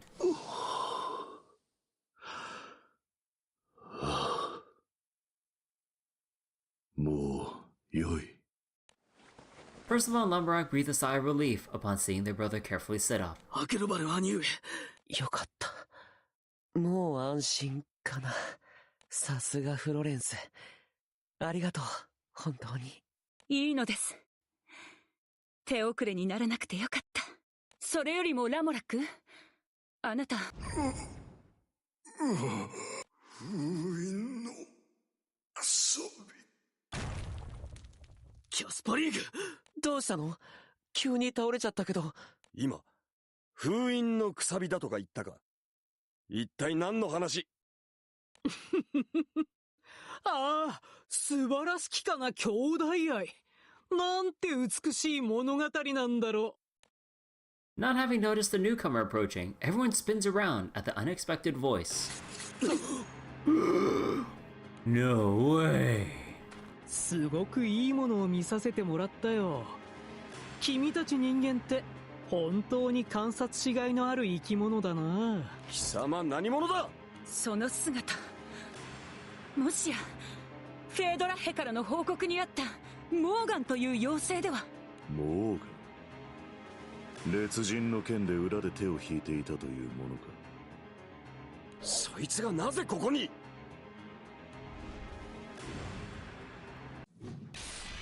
？Mystery Night.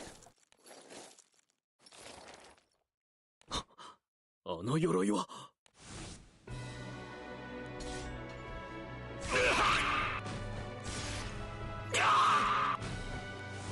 国境で我が国の兵たちをいいようにしてくれた男だな。でも確かあの鎧ってアルバノルムのものじゃなくて。彼はね、僕の自慢のキャストなんだ。この舞台のクライマックスを彩るにふさわしい人物だろう。国にあだなす者。戦には相応の理由が必要なんだろう。だから僕が君たちのために丹精込めて理由を作ってあげたんだよ。貴様、何を言っている？さあ、この戦争も大詰めだ。狂乱に満ちたファルスを存分に楽しむといい。Alright, here's our scripted battle. 国のために。 Oh, okay, I like the detail that all their HPs are halved. Showing that they equalize their life force or, you know, vitalities together between each other.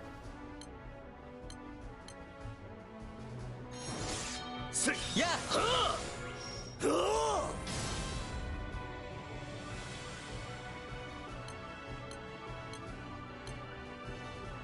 Huh. A mighty gale rushes through the field.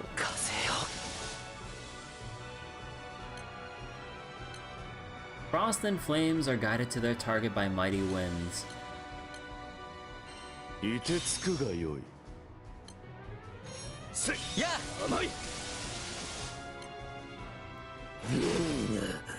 行くよパーシー、アグニー。骨の髄まで焼きつく。甘い。お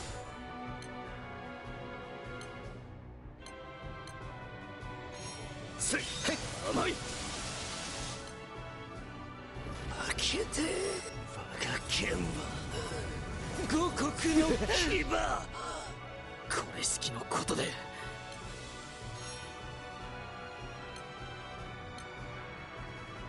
蹴散らしてやろう。 No. Hey, Gawain. Damage mitigation to all allies with substitute. 俺が引きつける。邪魔うせせい。機関。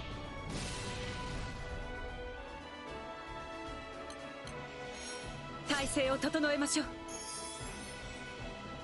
せいやうせ邪魔だ。うせろ。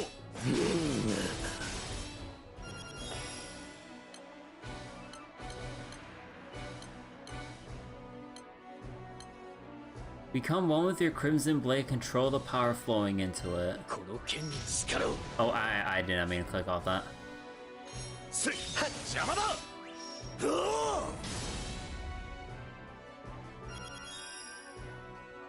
邪魔。や邪魔だ。行くぞラムロック、パーシバル。どう僕に任せて。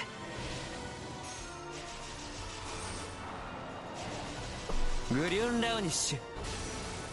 邪魔だ。Oh, we're gonna cutscene that? Oh, okay.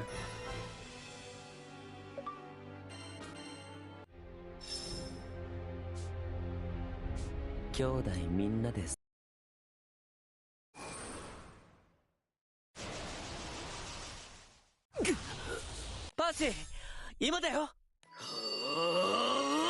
なんだ、パーシバルの剣にものすごい力が集まっていくぞ。剣に集まる力が強すぎて弾ける。ダメだ、俺の方が焼き尽くされてしまう。落ち着けパーシバル。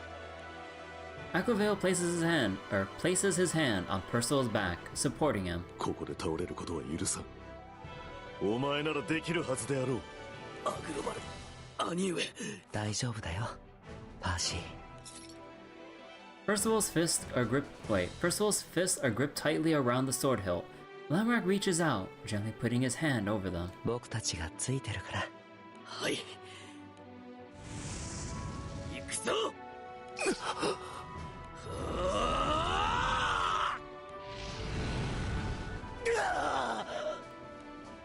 俺が倒れた。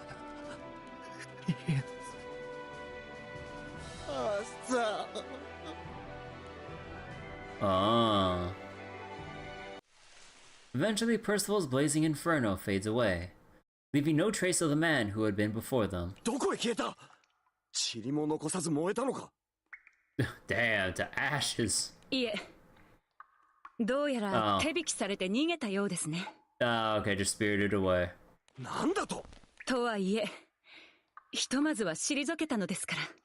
そうか。Wow! Doesn't miss the beat. In one fluid motion, Gawain turns to Lamrak and hurls his fist straight at his face. 本当に殴るんだもんな。当たり前だ。俺は貴様を捕まえたら一発殴ると決めていたんだ。まあ仕方ないとは思うけどさ。おいラモラック、貴様まだ逃げるか？逃げないよ、もう。話さなきゃいけない人がたくさんいるしね。そうですね。では私から一つ質問が。ダモラック、あなたあんな禁術を一体どこで覚えてきたのですか？マーリン様のそばにいた時にいろいろと。マーリン、伝説の大魔術師ですか？いやー、すごいんだよあの人。魔術に関してはほんと伝説にたがわぬって。こら、ごまかしても無駄ですよ。後でゆっくりとお説教をしますからね。あ、そうだ。僕からもフロレンスに一つ聞きたいんだった。ディンドランはどうしてる？大丈夫。安心してください。そっか。My bad. よかった。いいえ。彼女が私のもとへあなたの伝言を届けたから、私たちはここへ来られました。俺たちだけじゃない。ダルモアの騎士団と魔導士団もウェールズ各地に向かい、戦闘への加勢と救護、避難に協力している。それからフェードラッヘも。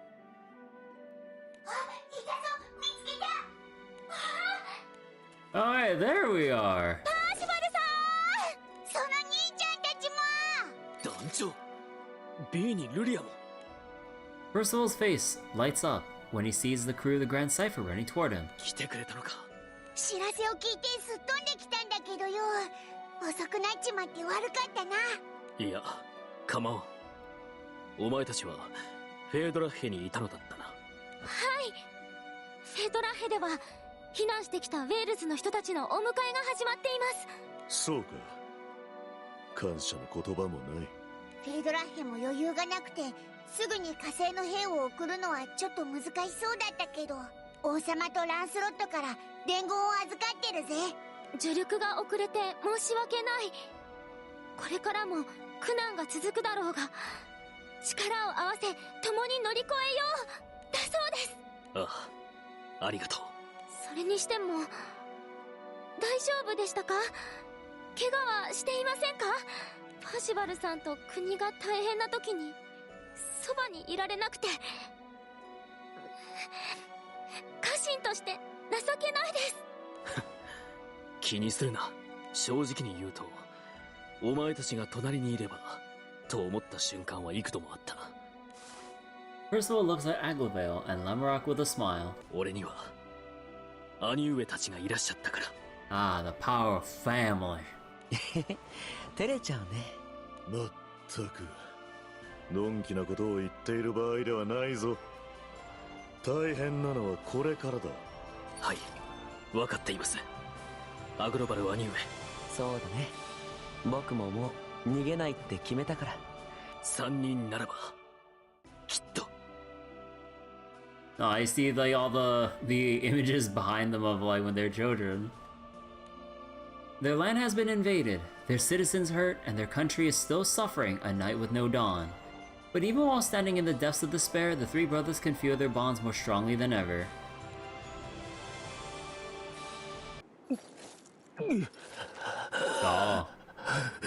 やれやれ、随分と痛めつけられたものだ。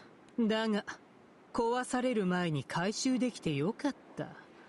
降板させるにはまだ早いからね。せっかく用意したんだもの、存分に盛り上げてくれないと。それにしても見事な炎だったな。激しく眩しく敵を焼き尽くす強い炎。黙示録の幕開けを彩るのにふさわしい光景だったよね、母様。Huh? Beginning of the apocalypse and mom?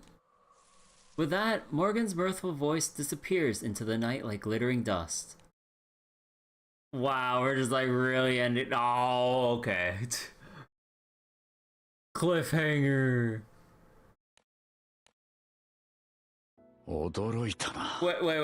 Oh, okay, we cut the Siegfried. Oh, okay, hold on. Stop baiting me here. 自分の生まれ故郷にこんなものが隠されていたとは。ここまで来た甲斐があったな。信じられない。まさか残っていたなんて。 All these events ending cliffhangers? Yeah. いびつなる竜の子よ、制約の代償に侵されしその身に何を望む。なぜ運命に抗い滅びを受け入れず。なぜ力をか。俺も最近やっとそのことを考え始めたところだ。無様ですね。ベイン副団長。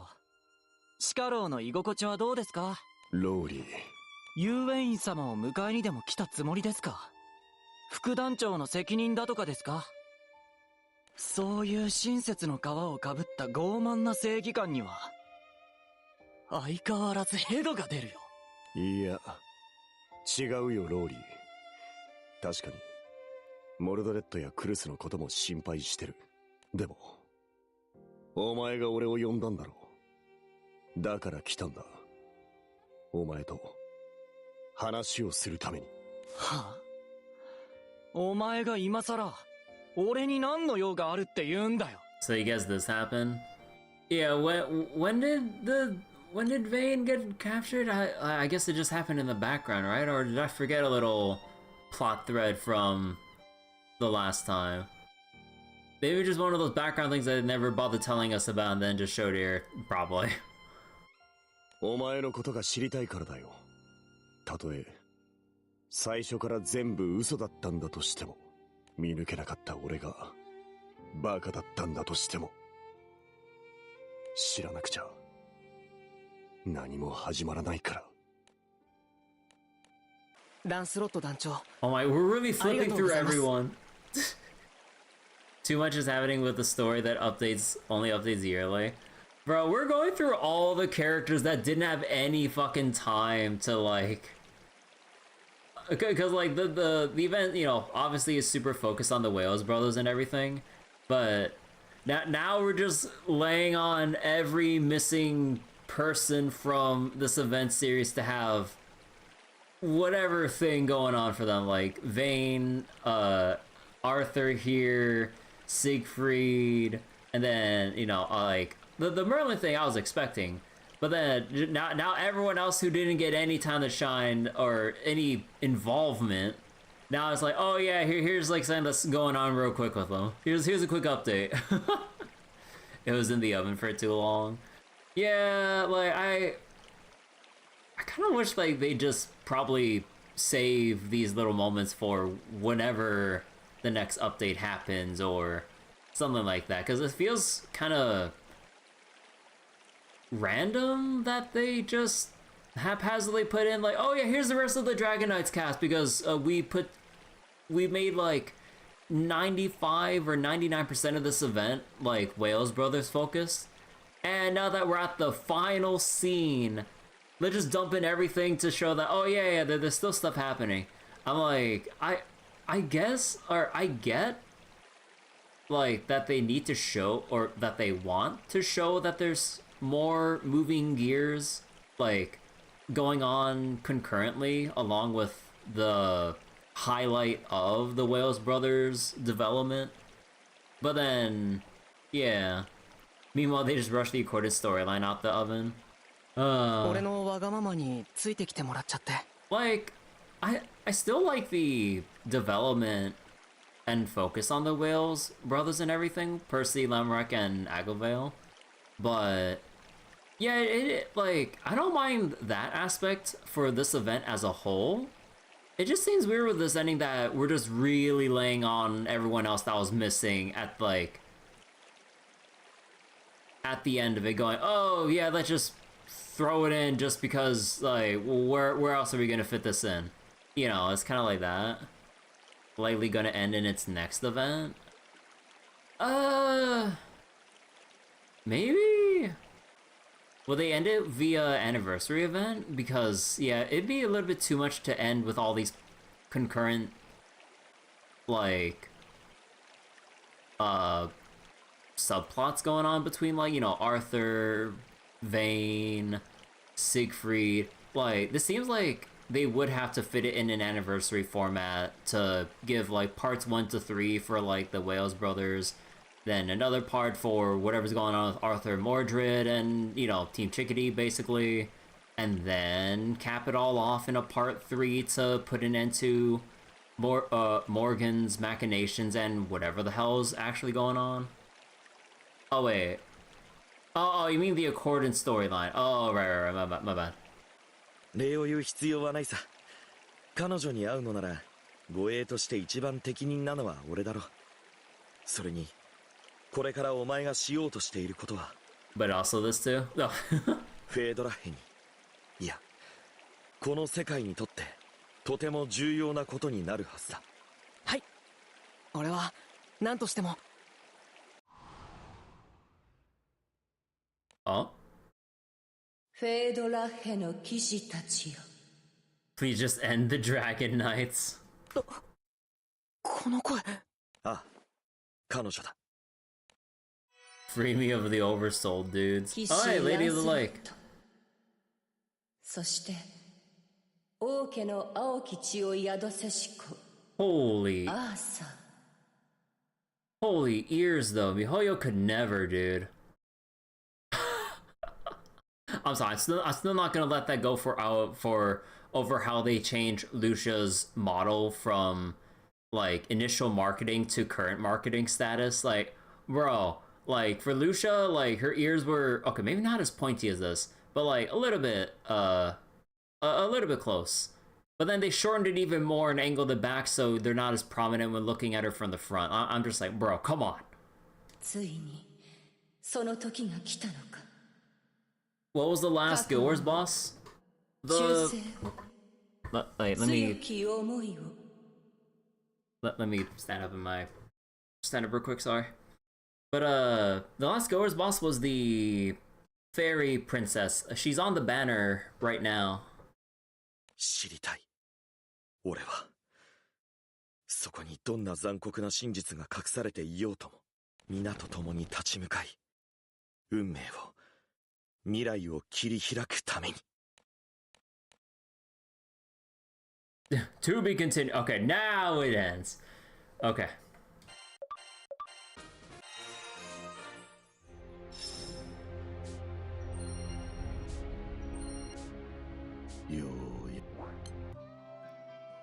But yeah, like we have the fairy princess right here. That was the boss we were fighting for the last Guild Wars. But yeah, let's see.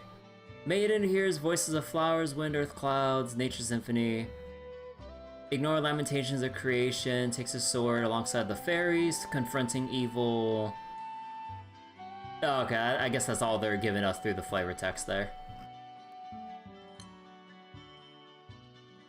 But yeah, I mean, considering that we're involving Morgan a bit more now, and they're bringing up Avalon and fairies, and we have literally the fairy princess summon, like, I'd imagine next Dragon Knights event will actually have some, like, we'll actually bring in fairy princess or whatever for whatever fucking reason, I don't know. But yeah, I'd be surprised if someone that's literally called fairy princess doesn't get involved in the Dragon Knight story, which has its own take on, like, or just kind of borrows the names of a lot of the Arthurian, or like legends and whatever. But like, yeah, I don't know. But yeah, we do have Lamrock here who came out. I'm not sure how good he is. I didn't actually read his kit. So he does have stuff pertaining to Crest though. Let me see. On Ogi, activates his thingamabob, debuffs, Crest, Green Gale Staff. Oh, it's a permanent. Oh, you can turn it off whenever? While in effect, increase this thing. Cut the duration, consume 1 crest per turn, ends upon 0 crest or recast. Okay, so you need like a way, you would want a way to sustain crest generation to maintain a bunch of buffs and... Oh. Oh, we would want... Dude, it all goes back to fucking Mana Diver. It all comes back to fucking Mana Diver, doesn't it? Okay, okay. Fairy Princess might get an actual name if they do so. Yeah, Fairy Princess might actually get a real name. And let's see. Bonus.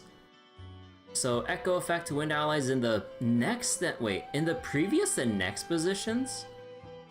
3-hit flurry, attack without using a turn, ready in 5 turn... Oh, fucking cooldown, are you serious?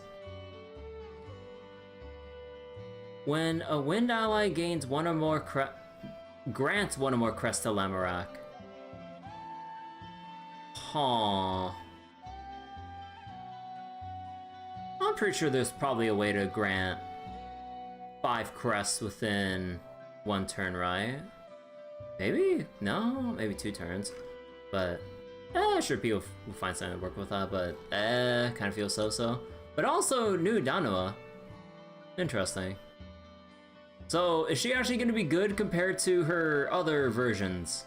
Because she is Dark Element, so I'm like, please, let me actually have a Danua that I can use. Restore HP, -1 cooldown to this thing, Burgeoning Reaper. Attack twice, consume max HP per turn. Oh shit. And 2-hit, triple attack, Echo for 1 turn. Boost the caster's attack and flurry. When a dark ally uses a double strike or higher, increase fearless level, and grants all this shit. Activate Precious Doll at the end of turn. Undying. Will she actually... This seems like she's just here to burst in an Erish team, but we already have a lot of... Huh. Would she actually beat out Bowman or... Cause, wait. Kind of unfair for Danua to get another alt when all these other characters only have 1 or don't even have SSR yet. Yeah, I'm not sure how to feel about Danua compared to other characters getting their SSRs, but I mean, I still like Danua and all.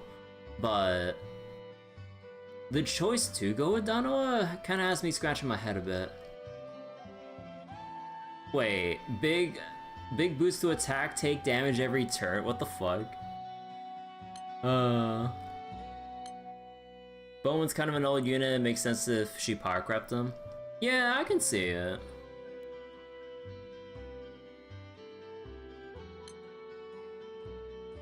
Preemptive? Oh no, I think this... Yeah, no, okay, no, the staff is dead in the water. Yeah, I'm not... Yeah, no, it is so not worth burning any YOLO tickets even on this banner. Like, they're all, like, standard characters that would just get thrown into the pool. Wait, actually, how's the Oki look? It looks okay. Oh, okay, that's cute. But, yeah, okay.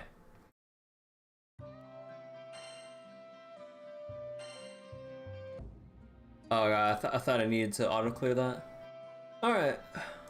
Oh yeah. Hold on. Huge success. Whoa. Ursula to Shark Plus.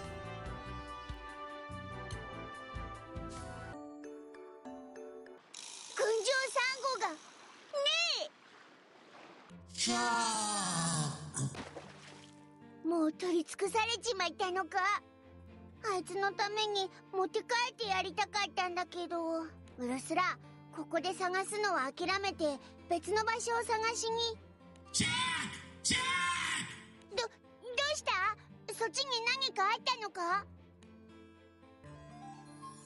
To go further beyond. すげえ！群青サンゴが浅瀬にあるじゃねえか。よく見つけたな、ウルスラ。ジャック！にしても、こんなにあるなら他の誰かに知られててもおかしくねえと思うんだけどな。I got a bad feeling about this.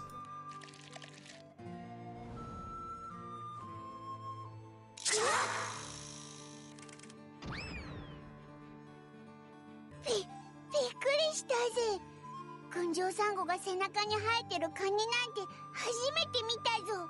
道理で話を聞かねえわけだ。そっとしといてやりてえし。シャーク Okay, but let me see. I still need to grab this item here, so I still gotta send them out like normal.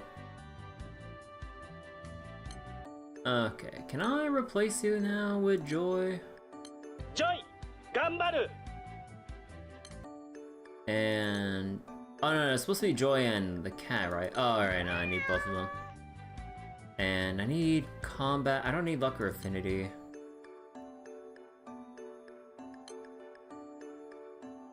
Dang, kind of...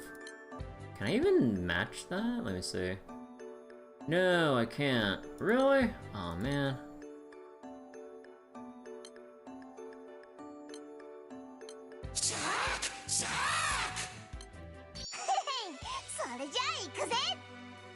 Okay. But yeah, okay. Considering how the stability for, like, stream connections have been tonight, I think I will delay, like, I think I will delay my trail stream to another day, because I really need to see if I can do something, or maybe just like wait it out a night or two and then see if it like settles itself down, because I really wouldn't want like trails to have any issues in particular. So yeah, I don't know.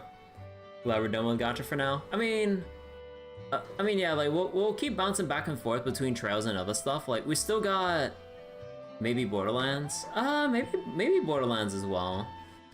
But yeah, we still got, because like we still gotta finish the story for Star Rail 3.6. I kind of left it at a stopping point there, and I would want to get around to finishing it.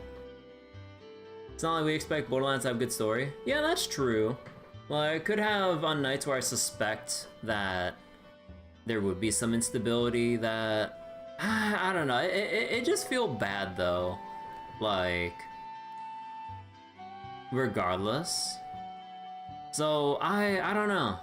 Like, even if Borderlands doesn't really have, in my opinion, like, a story really worth listening to, either as the player or the viewer, when it comes to, like, playing or watching it, like, it wouldn't really sit right with me to just be so, like, too, what's the word I'm looking for? I don't know, I wouldn't want to let the issue persist even if it's a game I stream that doesn't really have a big emphasis on story or whatever. Yeah, Borderlands more of a nostalgia thing anyways. But yeah, I definitely don't feel, when it comes to Borderlands so far, like I don't really feel as, like I really can't describe it that well, but it's just like the general vibe between how comfortable I feel with Borderlands 1, despite the jank, compared to how Borderlands 2 is put together. Like,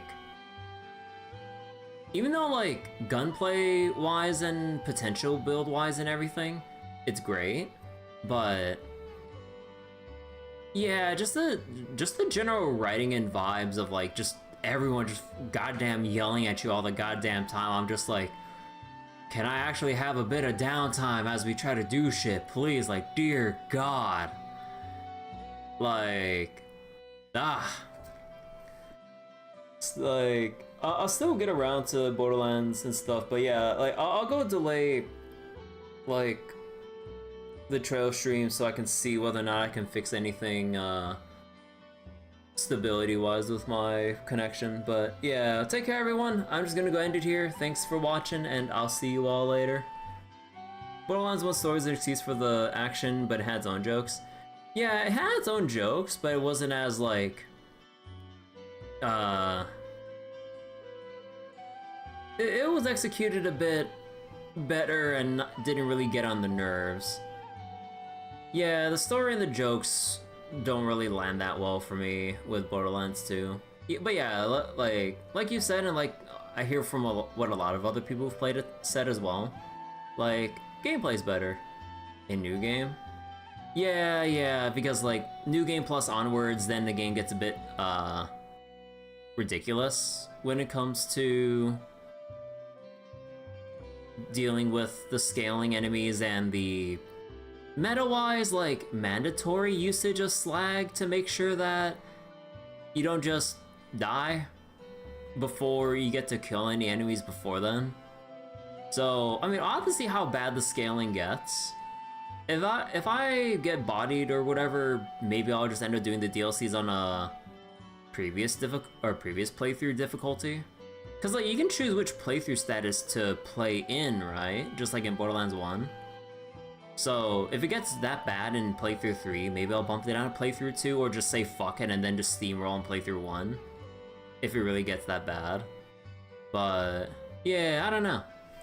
Anyways, I'm gonna go get some rest and see if I can resolve any of my connection issues again.